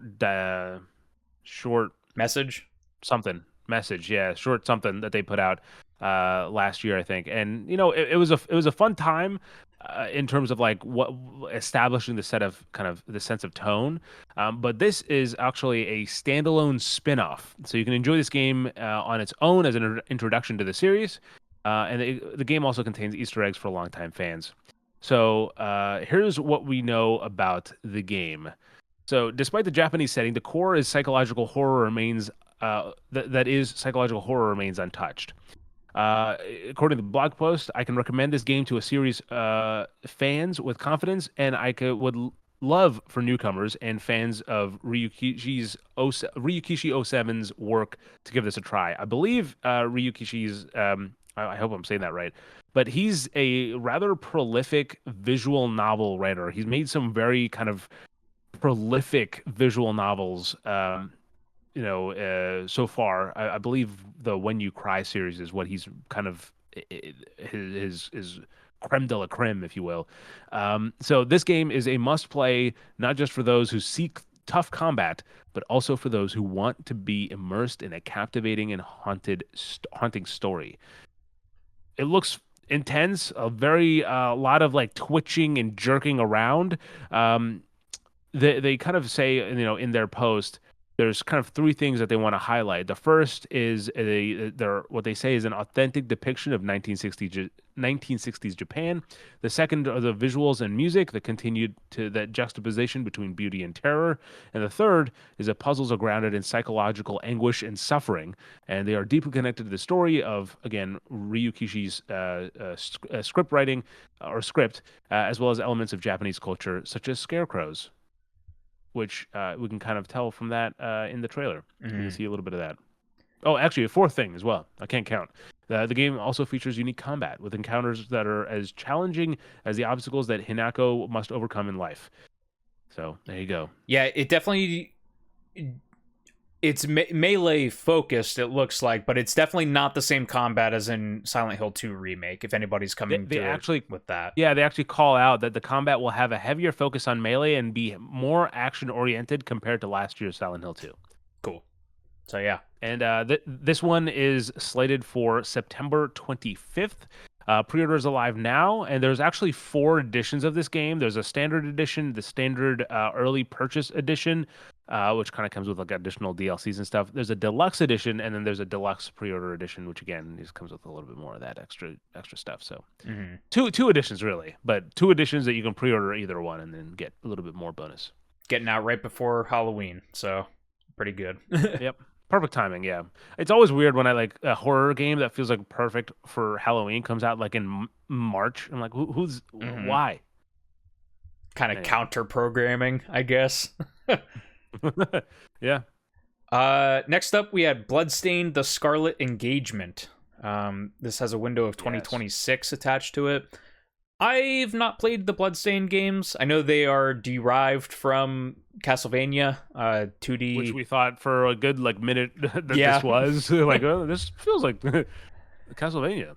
Yeah, I honestly don't have much to say about this one, Sri. I've heard good things about them, but don't have much stake in that horse race. Well, here's what they say. Set quote. I'll say quote. Okay, let me just. I'm not saying this. I can't word things this well, right off the top of my head. Quote. Set in the iconic Gothic world created for a bloodstained ritual of the night, this newest installment in the Bloodstained saga brings the rich gameplay and storytelling of its predecessor to all new heights. The story begins in the 16th century, where the ethereal castle and its demonic inhabitants have been terrorizing the land and laying waste to all who defy their dark power. All attempts to destroy the castle and fight the demons have failed, leaving many noble warriors defeated and lost. So that's the setup for the game, and there's a lot more to kind of experience here because specifically the set piece of the Scarlet Engagement is that ethereal castle, the largest and deadliest bloodstained map to date. This one is, and there's also 2 heroes, I think, 2 protagonists as well. This one's slated for sometime in 2026. You can wishlist the game now, of course, if you want to go ahead and keep your eye on it and also support the game while you're at it. Again, we don't have much to say about it, but I will say, kind of as an offshoot, that how is there not a new Castlevania game coming out? I mean, it feels like with the success of the Netflix show and stuff, it's the right time for Give for it that to time. kind of- Honestly, like Yeah. I think their focus right now has been on Silent Hill and bringing that back. I think they might be trying to pull at some strands with Metal Gear Solid with Delta Snake Eater, and they've had like Contra collections, and they've been releasing the older Castlevania games as collections. They've got to be running out of those soon, though. I think they're just down to essentially the 3D games at this point. So I think there's probably going to be a time in the next couple years where you see a Castlevania come back for sure. Yeah. And, somehow I haven't really plugged this fully yet. So let me just say, if you want to see what Nick and I think of any of these games live, like as they're happening, it's available on the Respawn Station TV channel on YouTube, of course, and there's no TV channel yet. We don't have that. We don't have that worked out. But you can see the full 1 hour kind of reaction to it, and kind of a little bit immediate post show thoughts as well. So, all right, Nick, what's next? Is it Mortal Kombat? It's not, but that was later. Fuck. The next one was Digimon Story Time Stranger, which is okay. not as fun. We don't really have much to say, all right, about Digimon. Unfortunately, neither of us have deep roots in that world. It looks fine. It looks like a very much so a direct kind of sequel to Cyber Sleuth, which I've seen a little bit of, but honestly, I don't think we're at all equipped to really talk about this one. So I'll leave that to the Digimon, the Digimoners. Yeah, the Digimon girls. There you go. That's their name. At this point, I'm taking your hint here. Like, there's a couple here that we can probably bash out pretty quickly. Yeah. Final Fantasy Tactics: The Ivalice Chronicles. This is the long rumored remake of Final Fantasy Tactics. This is coming out September 30th, 2025.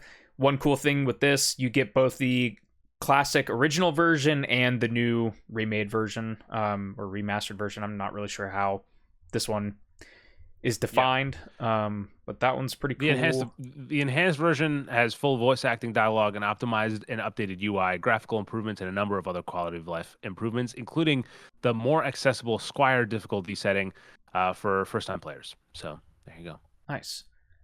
Baby Steps finally got a release date, September 8th, 2025, coming from Devolver and Bennett Foddy, and I think one other team or something in there. I'm not sure on that, but this is the weird walking simulator, trippy kind of weird physics kind of game. So good to see that that's got a release date of September 8th. Don't have to wait too long for that one.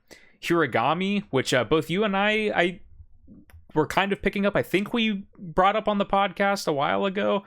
Yep. This is like a platformer kind of origami with an origami paper made look to it. Looks pretty cool. That got a release date of September 3rd, 2025 on PlayStation. Was that it? Didn't you say that it was on PC already? No, so it's actually coming out September 3rd for PS5 and PC. It was announced for PC. I don't think it was announced for PS5 before, so this was kind of like their gotcha. This is coming out. Everybody's Golf Hot Shots, September 5th, 2025. It's Everybody's Golf and or Hot Shots Golf. Yep. Ninja Gaiden Rage Bound, July 31st, 2025. So that one's just around the corner. That's coming from the Blast of Us, the Blasphemous devs. This is the 2D kind of retro style Ninja Gaiden game.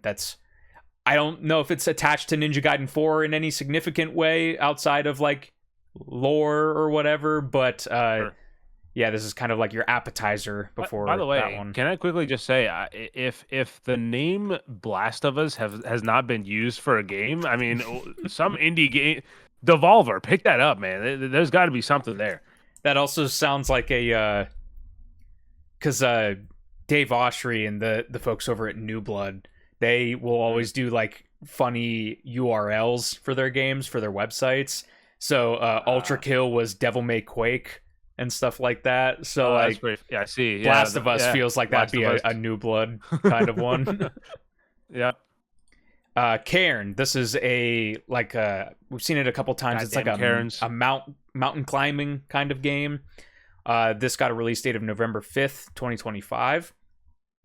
This kind of reminds me, not a whole lot, mind you, but we got a code for review last year called Valley Peaks. And whenever I see climbing games like that, I'm probably always going to think of that game now. Just core memory. Yeah, exactly. Mountain climbing. But yes, to get to the point that... Go ahead. Oh, I was just going to say, this one is a survival climbing game that you'll need determination and persistence to make it this far. When they decided to make a video game about alpinism, they were fascinated by the dedication and resolve shown by climbers. So they are ready to risk everything because of how extraordinary it makes them feel, extremely satisfied and free. And that's the emotion they try to replicate and make you feel as a player. Nice. Yep. So now, Sri, it's time for Mortal Kombat. Mortal Kombat! Specifically, Mortal Kombat. This was a huge surprise. Yeah, Mortal Kombat Legacy Collection coming from Digital Eclipse. This is awesome. I really like the work that Digital Eclipse does over there. They're definitely kind of up there with like Night Dive in kind of preserving games from the past, bringing them to modern consoles. I think Digital Eclipse goes the extra mile with a lot of their releases, specifically under their Gold Master label, where they have multiple different versions of games. They have these like documentary kind of interview clips that they put in with original designers and stuff like that. And yeah, it seems like they're giving the works to Mortal Kombat here. There's arcade versions of games, console ports of games, handheld versions of games in the series. The ones that they highlighted just with logos were Mortal Kombat 1, 2, 3, 3 Ultimate, and 4, I believe, with, again, separate versions for those, I'm sure. Rollback netcode and multiplayer with these as well.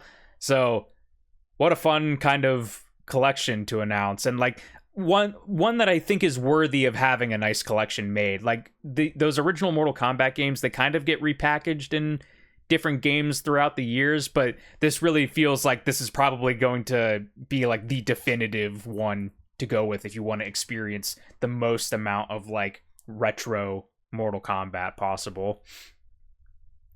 Yeah, they say that they're partnering with their friends at Warner Brothers Interactive Entertainment to bring Mortal Kombat Legacy Collection with a K to PS4 and PS5 later in 2025, with multiple 90s and 2000s games from the early days of this groundbreaking fighting game series. Mortal Kombat Legacy Collection will also provide a comprehensive and detailed look at the franchise's history.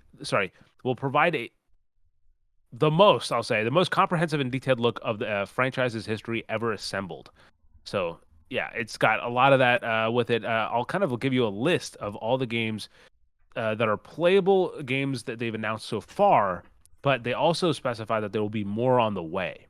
So, this is currently Mortal Kombat from 1992, which is, you can get arcade, SNES, Genesis, Game Boy, Game Gear. I'm not going to list all of these because I'll list all of them. Mortal Kombat 2, 1993, arcade, SNES, Genesis, Game Boy, 32X. Mortal Kombat 3, 1995, arcade, SNES, Genesis. Ultimate Mortal Kombat 3, 1995, arcade, SNES. Mortal Kombat 4, 1997, arcade. Mortal Kombat Advance, 2001, from Game Boy Advance. And then Deadly Alliance from 2002, also on Advance. And Tournament Edition, 2003, also on GBA. That is the full list as of now. And then they also said they produced full interactive documentaries that will give you behind the scenes information about how these games were created. Nice. That's a feel good announcement for sure. And yeah, I'm definitely interested. I have they did a, not to bring it full circle again, but they did a Tetris Forever collection, which is a bunch of Tetris games, and I've definitely been looking to pick that up. They just announced that a physical is getting a wider distribution, so I'm probably going to be ordering that for myself. So yeah, Digital Eclipse, they do great work over there. Definitely support those games when they come out. Absolutely. Next, we had a bit of a weird one that caught us off guard. Was not expecting it. A PlayStation developed fight stick. Kind of makes sense following a Mortal Kombat announcement, but it's like you're making a seemingly expensive looking fight stick for Mortal Kombat old games. Premium device, yeah, and the first PlayStation fight stick made by PlayStation. Well, this will come into play later, but let me just quickly give you the down low on what they give us about this one. So this is the first look at the upcoming controller, which uses PlayStation Link technology to deliver wireless connectivity with ultra low latency for fighting games. This is custom designed controller for fighting games. It has ultra low latency and also has a sling carry case.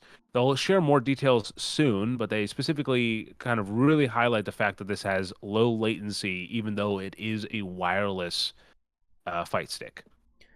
Yeah, I think the one other thing that kind of popped into my head when seeing this was like, and more specifically once we get to the other major announcement in regards to this, was that I was reminded that PlayStation or Sony bought like Evo and everything, or like they're like the owners of the the Evo tournament kind of brand company. I don't know what you call that, but yeah. I just kind of remember thinking in the moment, I was just like, oh, so they're getting a little bit more serious about, I guess, having like a fighting game presence within PlayStation, which I guess they don't really have, to their credit, like outside of PlayStation All-Stars Battle Royale. I don't think anyone else is really maybe Nintendo, with Smash. There's no really, like, no one else is really taking that kind of mantle. Xbox had Killer Instinct, and everybody was just like, bring back Killer Instinct, and they're like, we'll give you an anniversary update. Like... They do also say that you can also play it through a wired connection on PS5 or PC as well. Cool. So, it's probably going to be like $250 though, just looking at it. So it's got that thing, dude. It's like all the design of this current generation of kind of design tendencies that they've had, or design aesthetics that they've put in, like the white and black contrast, that little like light that they have, kind of a I don't know what it's called, but like how that, like what that, like that sort of light, they have that on the controller as well. It's a premium product for sure. And I gotta be honest, when they first showed off like the close up, I was like, no, a handheld. I mean, I was way too hyped for like 2 seconds there for a bit. Yeah. Oh, excuse me. Where we going next, Nick? Next up, Konami back again. Metal Gear Solid Delta Snake Eater, August 28th, 2025. Was that known before? I'm not sure if it had a specific date. Sure. Yeah, I don't know if it had a specific date before, but yeah. Just another look at Metal Gear Solid. I mentioned it during our reactions, but I'm pretty sure this is coming from Virtuous, who just shipped Oblivion Remastered. Yeah.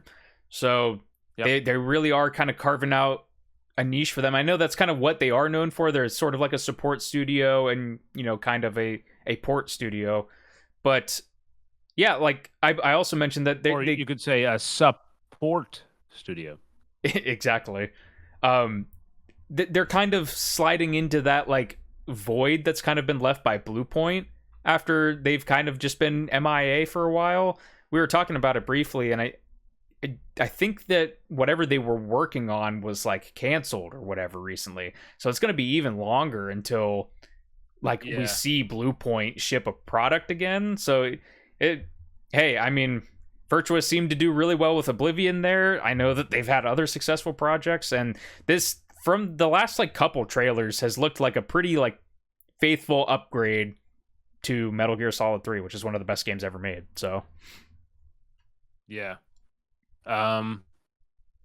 Interesting. So according to Peter Dalton, head of technology at Bluepoint, as of last year, almost to the month, they say nothing has changed since our statement that we are working on an original title. Everything takes time, and we're committed to sharpening our skills.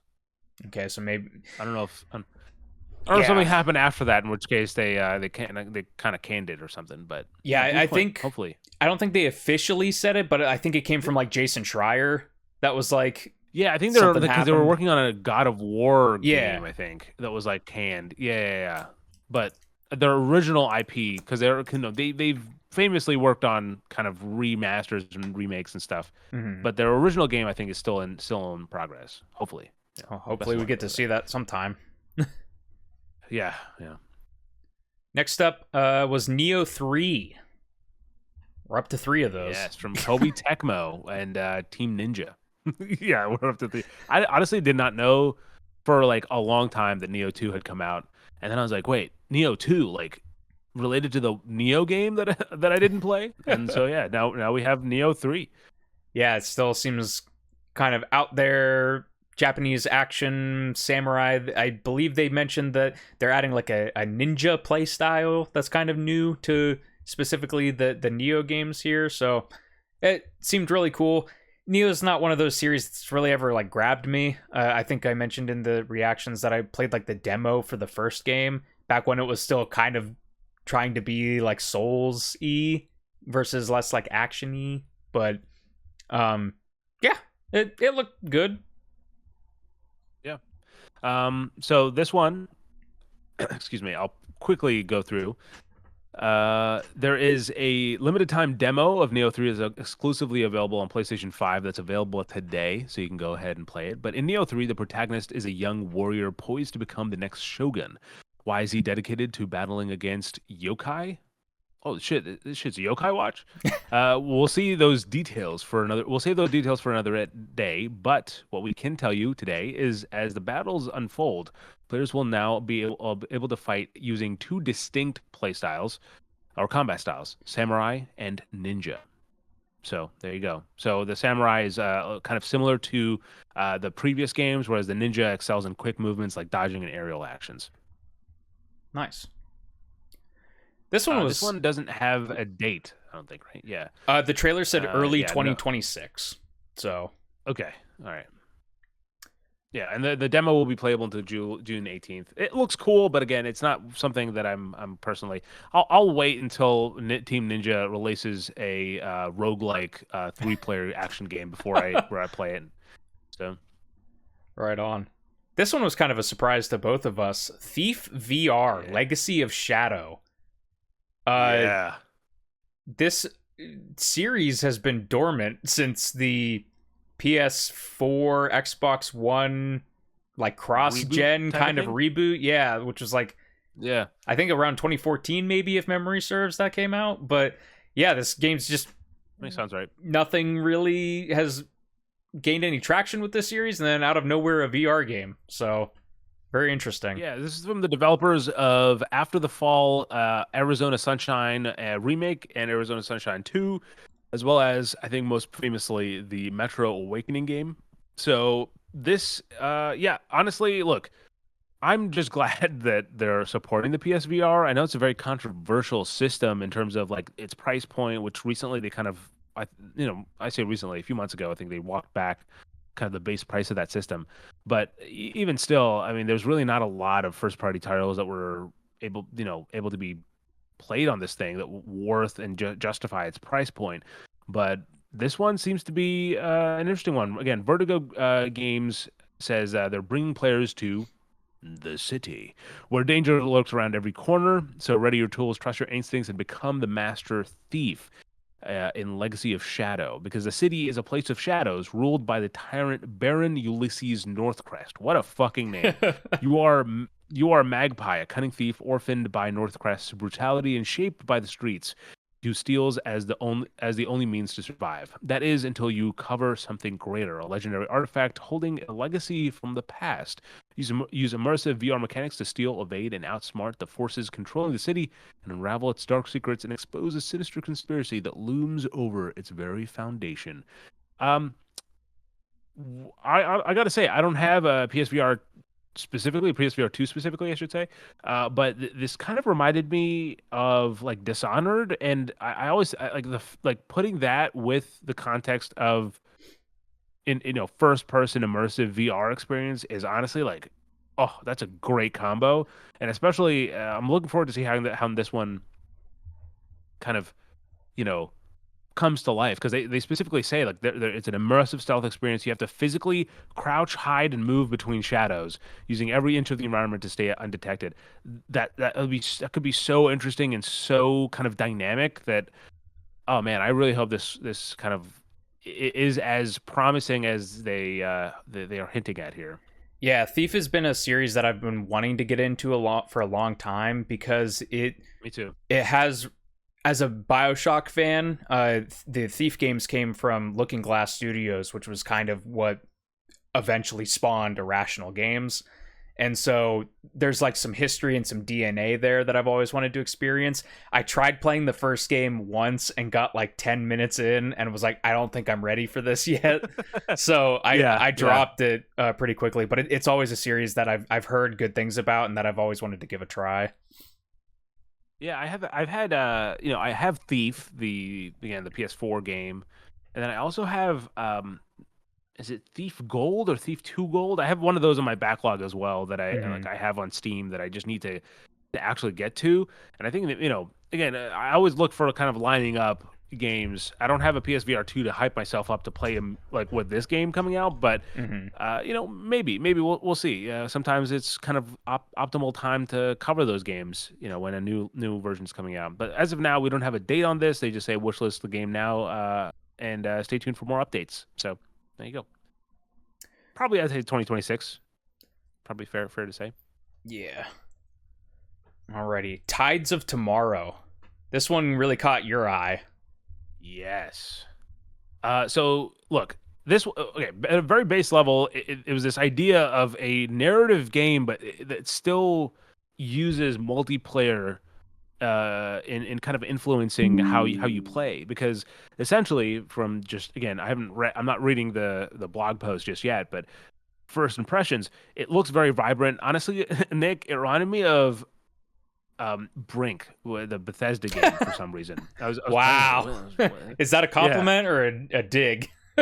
I say it's a compliment. Every game needs more Brink energy, as what I always say. Big Brink energy.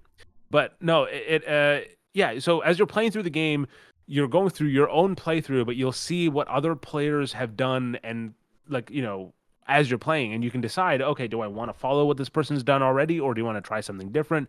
And that it's an interesting way to it's almost like, Nick, sit back. Let me explain to you my knowledge of the FromSoft games, where it's sort of like how in Dark Souls or something, where you can put down those like the marks, and like people will kind of leave things that can influence your playthrough, right? It's kind of that sort of thing, but it's three-dimensional. It lives in its own way, where it's not like you don't have to go up and interact with it. It's just kind of like, oh, I see that player moving in that direction, so that must be what they did. Mm-hmm. How'd this one feel for you? I was pretty confused while watching this. I didn't get the sense that it was a narrative kind of game from how it was presenting itself, but it makes more sense if that is the type of game where it is, and like the action is like moving and making decisions essentially based on what other people have done. I thought the style looked kind of cool. But yeah, this one, I feel like I need a bit more to go off of to try to like piece together how really this works. Because like, it kind of depends on, I guess, how dynamic these changes are. Like, is it like some account, like it'll track like somebody that's like speed running and like clips out of a wall or something? Like, will it get to like that level, or is it going to be like predefined places where we're going to show where a player went, like they went to the left path or they went to the upper path? Like, I could see it having some interesting kind of things. I could also see it kind of just like funneling you on, different forked roads. So here's what they say. Let's see. In Tides of Tomorrow, each player embodies one of these Tidewalkers, a mysterious community of sea nomads. Players will have to question their relationship to each other, challenge their mortality, and learn more about the bond they all share. You travel the ocean aboard your trusted boat, visiting location after location, each one previously visited by the player you're following. Thanks to our, quote, asynchronous vision, unquote system, you'll see echoes of this player's choices and actions in the form of ghosts. These visions help you avoid traps, solve puzzles, investigate what happened before, or simply adapt based on the other player's actions. Not only that, but the game's NPCs will remember what the other player did, and they won't hesitate to talk about it. That other player was not in some kind of parallel universe. Their actions on the world are concrete and may have tangible consequences on your experience. For example, if a player stole something valuable from an important NPC, the character might not. Sorry, if a player stole something valuable from an important NPC, that character might now hate all Tidewalkers, forcing you to sneak around instead of being welcomed.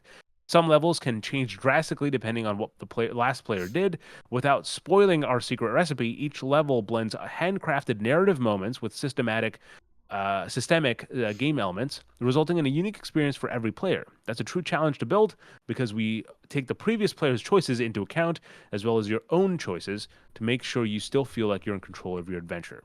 So that also makes me wonder and question, because it's like, okay, so if it's the previous player, does that mean like you're matching to one specific player and that specific player's so. like choices are affecting you? Because it's like if somebody steals the thing and now it's just like, oh, every player is now hated by this NPC. It's like, okay, so what's to stop the dev from like stealing the item before the game launches? And then that's just like the state that NPC is in.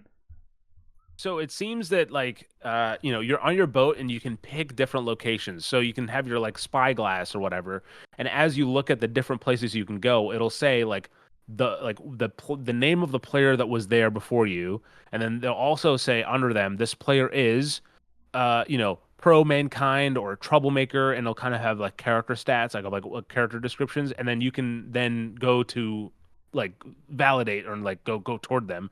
Okay. Or, choose a different location if that one doesn't kind of suit your fancy. That makes a bit more sense if they can lock it to like one player.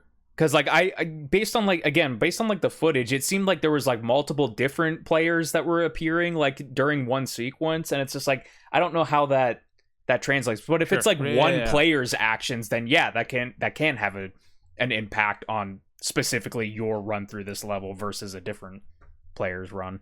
So I think it's an interesting concept. I still want to see a little bit more though for it.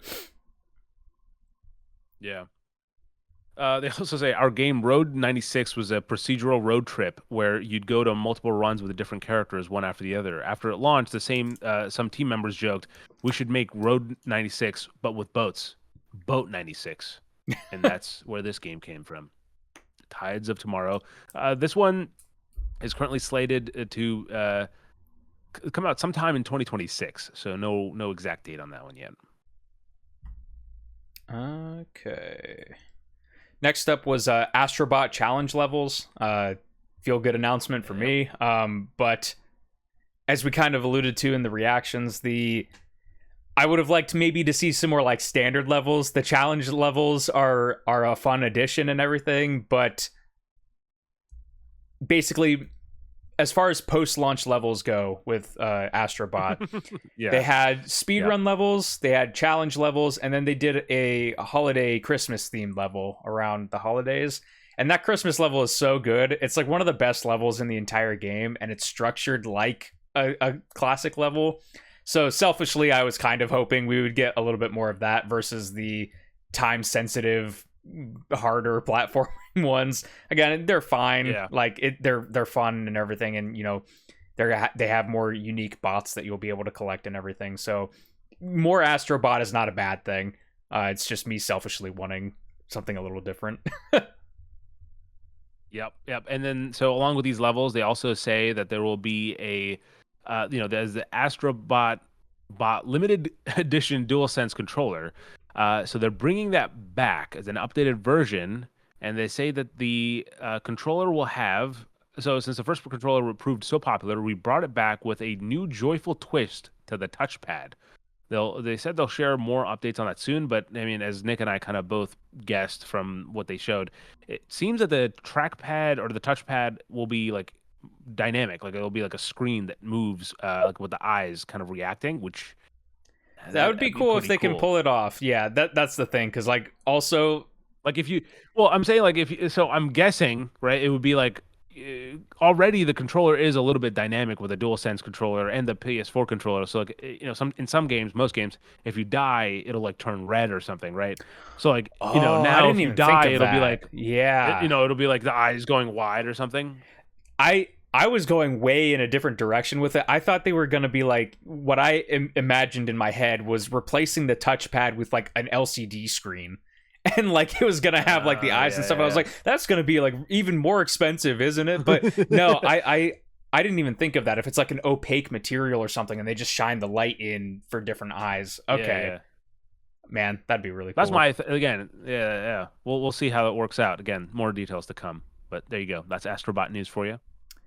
And I think we have 4 more things to go through. 4 more surprises. Pretty much, yeah. We'll just do the really quick one because it was basically not even an announcement out of order. This is Ghost of Yote. It was a 10-second thing saying that they have a state of play in July coming for that game. So that's about it on that front. Next up was Sea of Remnants. This one kind of threw us for a loop. At first, it looked kind of like a pirate game.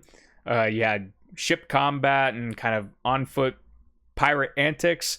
And then there was a shot towards the end there that just looked like a straight-up turn-based battle. So give me some info on this one, Sri. So this one is from NetEase, and this is their newest game, Sea of Remnants, or as it's said in the description, Sea of Merchants on the PlayStation side. This says, while you might find familiar tags to explain the gameplay within such an... Okay. These are the tags that they say you'll find familiar that apply to the game. There's ocean, adventure, RPG, simulation, survival building, and turn-based strategy. We'd rather introduce it with this single line. Okay, Nick? This is the single line pitch.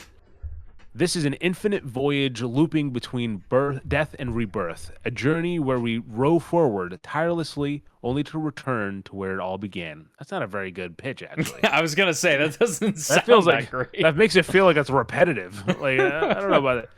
But so in Sea of Remnants, you play as an amnesiac sailor who sets off on a voyage alongside a mysterious girl, two travelers with different goals, yet bound to the same path across the sea. The purpose of this journey is to reach the long-rumored, deeply cursed Sea of Remnants, a place said to hold endless riches and renown. But those who fall into its waves lose their very talents they once held most dear. Memories from long-lost sailors form the very fabric of the Sea of Remnants, creating its glowing magenta currents, islands, sea monster lairs, and the destinies of those who sail through them. Okay, so it's a roguelike, it seems. With survival elements and turn-based. Yeah, it seems like it's a genre mashup. Pirate kind of game. So, it had a kind of interesting visual style, so... Yeah. Welcome to Orbtopia, by the way, is what it says. Orbtopia? Now that sounds like it's from a different game altogether.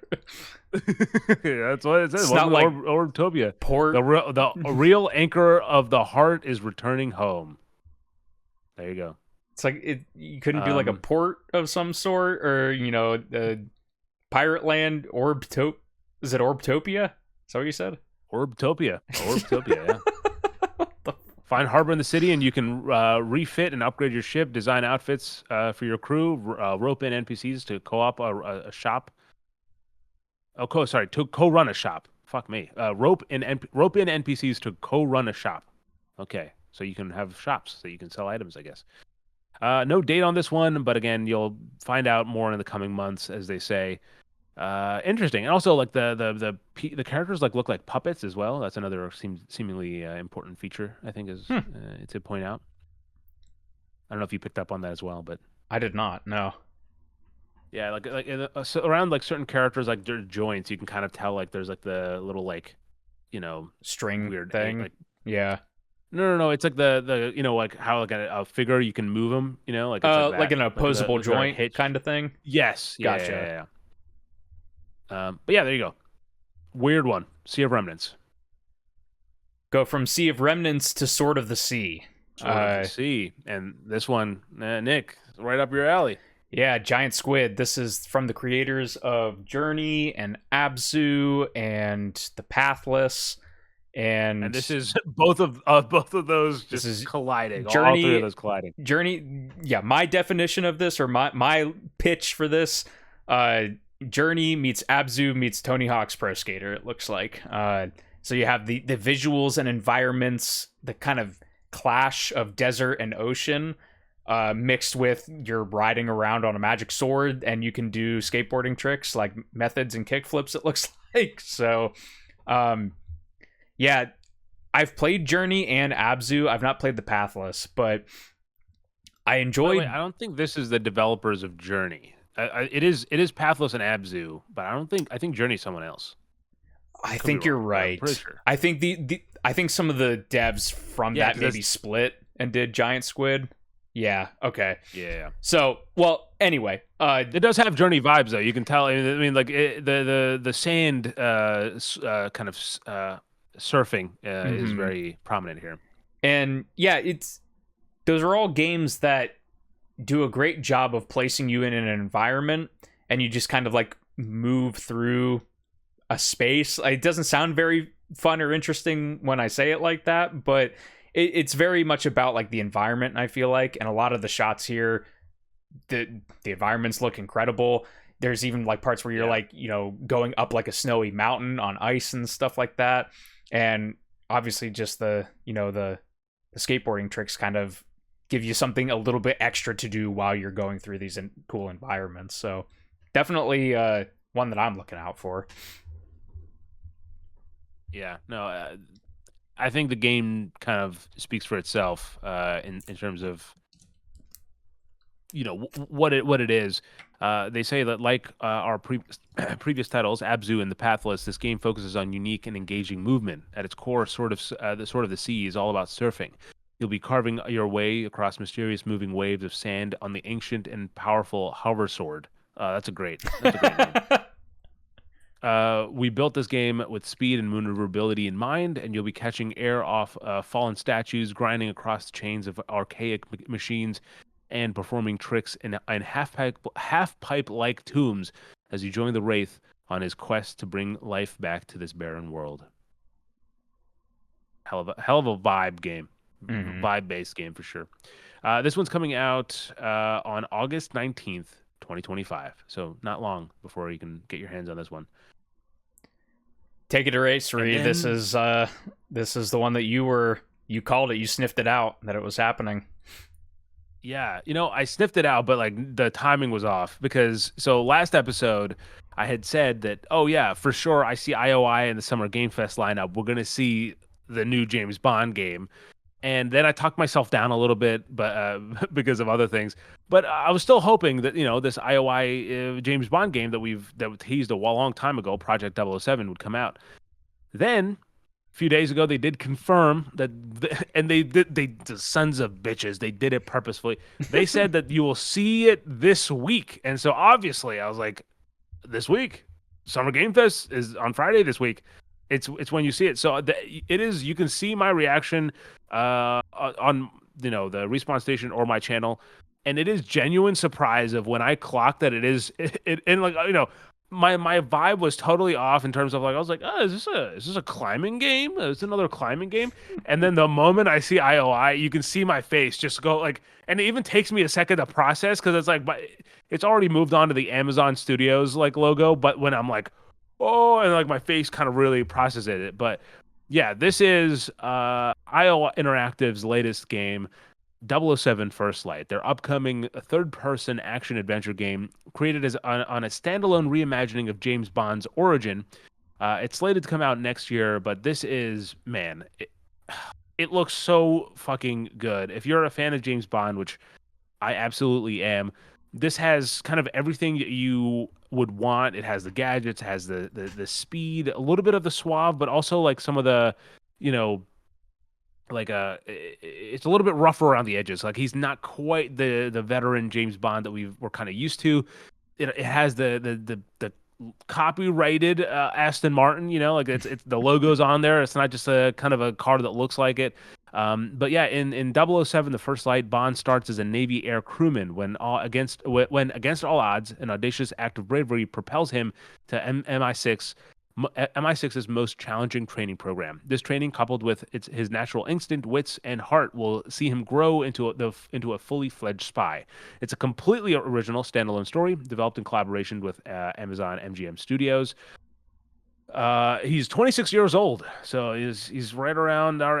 He's relatable. You know what I mean? I know I can relate to everything that he's gonna do.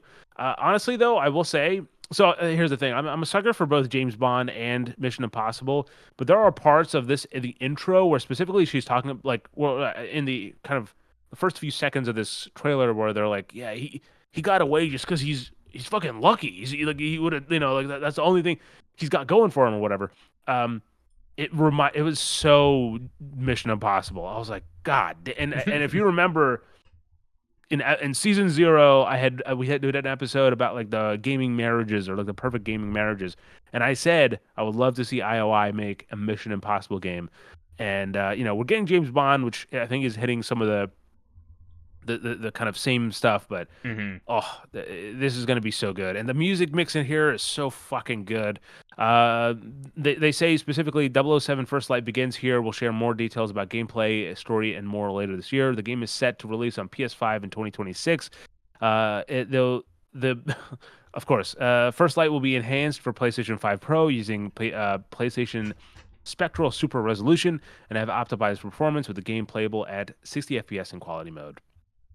There it is. James Bond has returned. Yeah, I've been wanting to get into IO's Hitman games for a while now. I've dabbled with like a demo or something that I played a while ago for one of them. And it's funny because there's like the first kind of shot of gameplay you see, it looks very Hitman. You're like sneaking through a window, crouching, like tossing something at an unsuspecting person.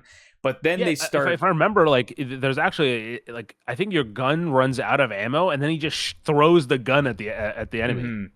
And then it starts like layering in more like action specific, like kind of the moments when you're playing Hitman and stealth is out of the question at that point, and you're just kind of gunning people down.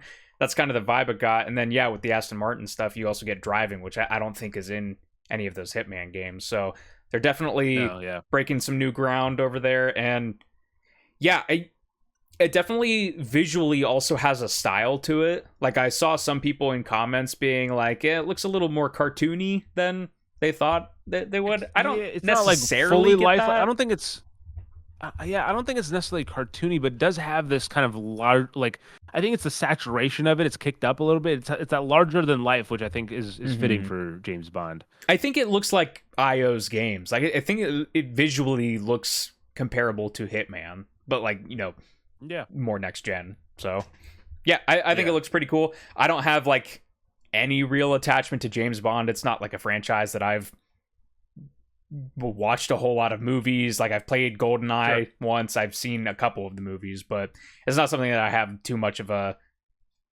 connection to. Dude, we gotta get you to binge the at least the Daniel Craig movies. Like I've seen Casino Royale and I've seen Spectre. Don't Say No Time to Die or Skyfall. Okay. I'm not sure which one of the S ones I saw, but sure. Yeah, no, I think if you got a weekend, you go Casino Royale, Quantum of Solace, Skyfall, Spectre, and then No Time to Die. I believe that's the 5-film series, and it's going to be worth it. I think you'll get yourself in the and I think it is important to highlight this game is coming out, I think, in the best possible time because there have been James Bond movies or games that have come out before, and even if they're not direct tie-ins, they often have like, this isn't the movie you're playing, but it's Daniel Craig in this game. Like it's Pierce Brosnan in this game, because they're in between. They're currently searching for the next James Bond, and they don't have anything lined up directly. It really lets IO make whatever they want and not have to kind of adhere to any other kind of characterizations or looks that have already been established. Which is cool. I'm curious. I have to ask your opinion on one thing.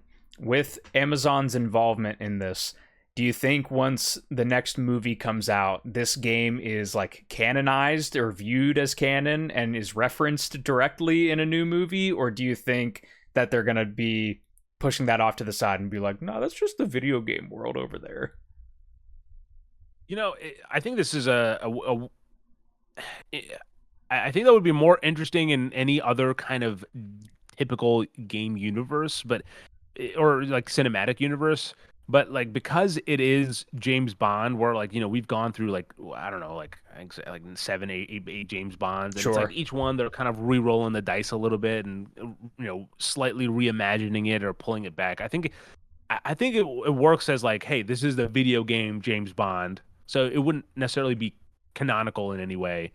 But I hope that similar to how they were able to make a trilogy out of Hitman. I hope they're able to kind of at least tell some interesting stories that specifically you can tell with this agent, not Agent 47.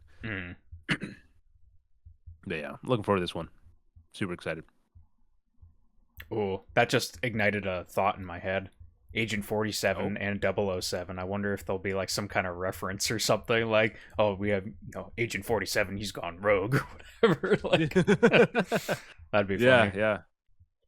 But the last thing right. that they closed the show out on was honestly a pretty surprising kind of game. PlayStation working with Arc System Works on Marvel Token Fighting Souls.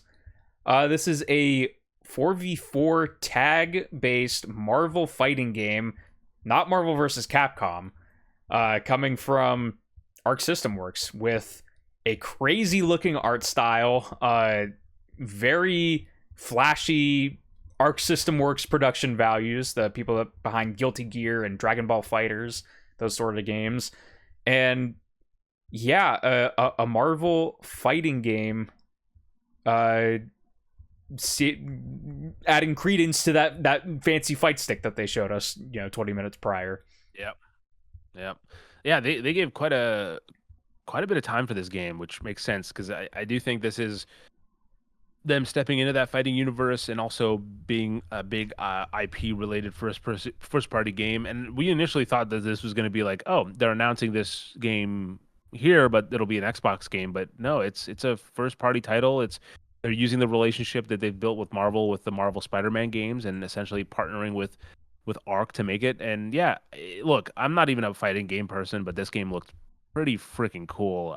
Just the kinetic action that Arc, kinetic action and the art style that Arc is known for, that they've kind of famously brought to all their previous games like Guilty Gear, is present. But then and it's something that they touch on in their kind of behind the scenes showcase that they put out as well, like in the state of play, where it's like it's not just put Marvel characters into an Arc game. It's how would Arc kind of approach this? And so the characters have all these kind of aesthetics that are changed, like Spider-Man I think has like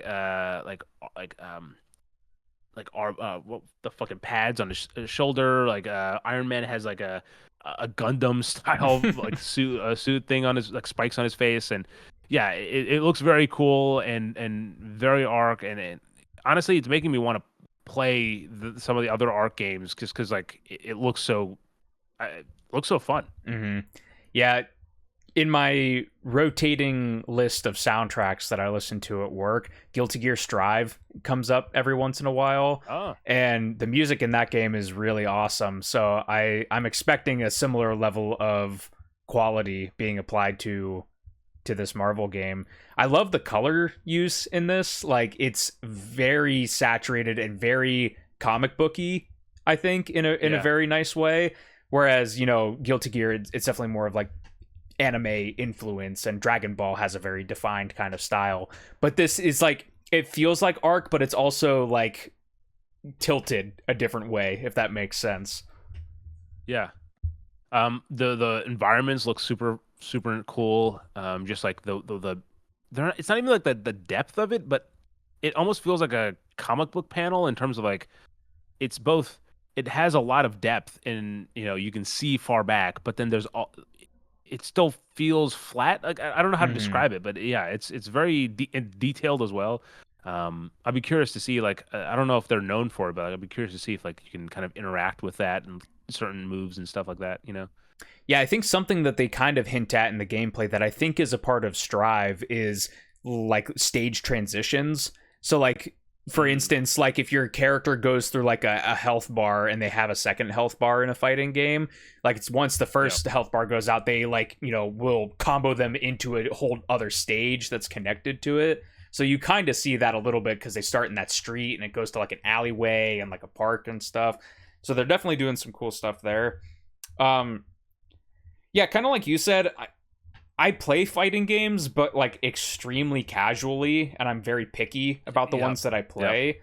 It does seem really cool though, and it also kind of strikes me as this kind of modern era of Marvel games where it's like Marvel Rivals. Obviously, we have Spider-Man and Spider-Man 2 from Insomniac, but like Marvel Rivals had like a pretty distinct style and fit the genre pretty well, and now we're getting this new Arc System Works like hardcore tag fighter game with its own distinct style.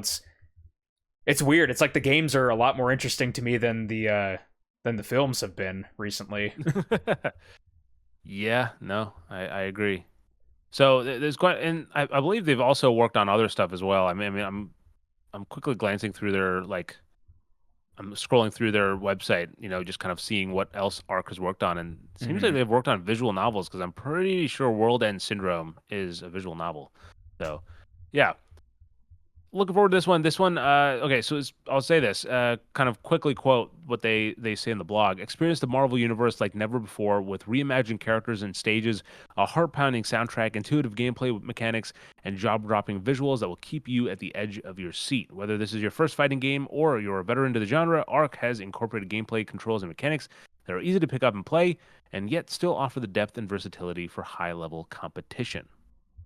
Which I think, again, with kind of what you're saying about Evo and the way that PlayStation's investing in this fight stick, I think, or fight pad, I think that competitive play is definitely like a must. Like but new players such as myself, like who aren't really good at fighting games, I'm glad that they've thought about us. Yeah. Yeah, for sure whenever this is, I think 2026 or whatever, that this is going to be at Evo. That's what I was about to say. Yeah, I don't even know. Did they say the date? I think it's just 2026 in the trailer. So okay, all right, yeah. So there'll be more coming out. I mean, they just announced 8 because it's 4 before. Yeah, they've announced showed off 8 characters off the top of my head: Iron Man, Captain America, Spider-Man, Storm, Ghost Rider. No, let's see, Nick. Let's see. I have the other Doctor 3. Doom. Yep, there's one. Star-Lord. Yep. And the girl. Marvel? No. Miss Marvel? No, what's her name? Kamala Khan, I think. Oh yeah. Yeah, there you go. So that is that's the current roster, but there'll be more kind of coming out as the game's kind of they tease and poke at what's to come. So there you go. That is the state of play, and like we said at the top, there were there genuine surprises in there. This is a really interesting showcase, and I think one of Sony's better showcases. So hopefully you guys enjoyed hearing us talk about it. But of course, if you want to, watch us react to it, you can. It's available on our website now, or on our YouTube channel now. Nick, anything else you want to say about State of Play?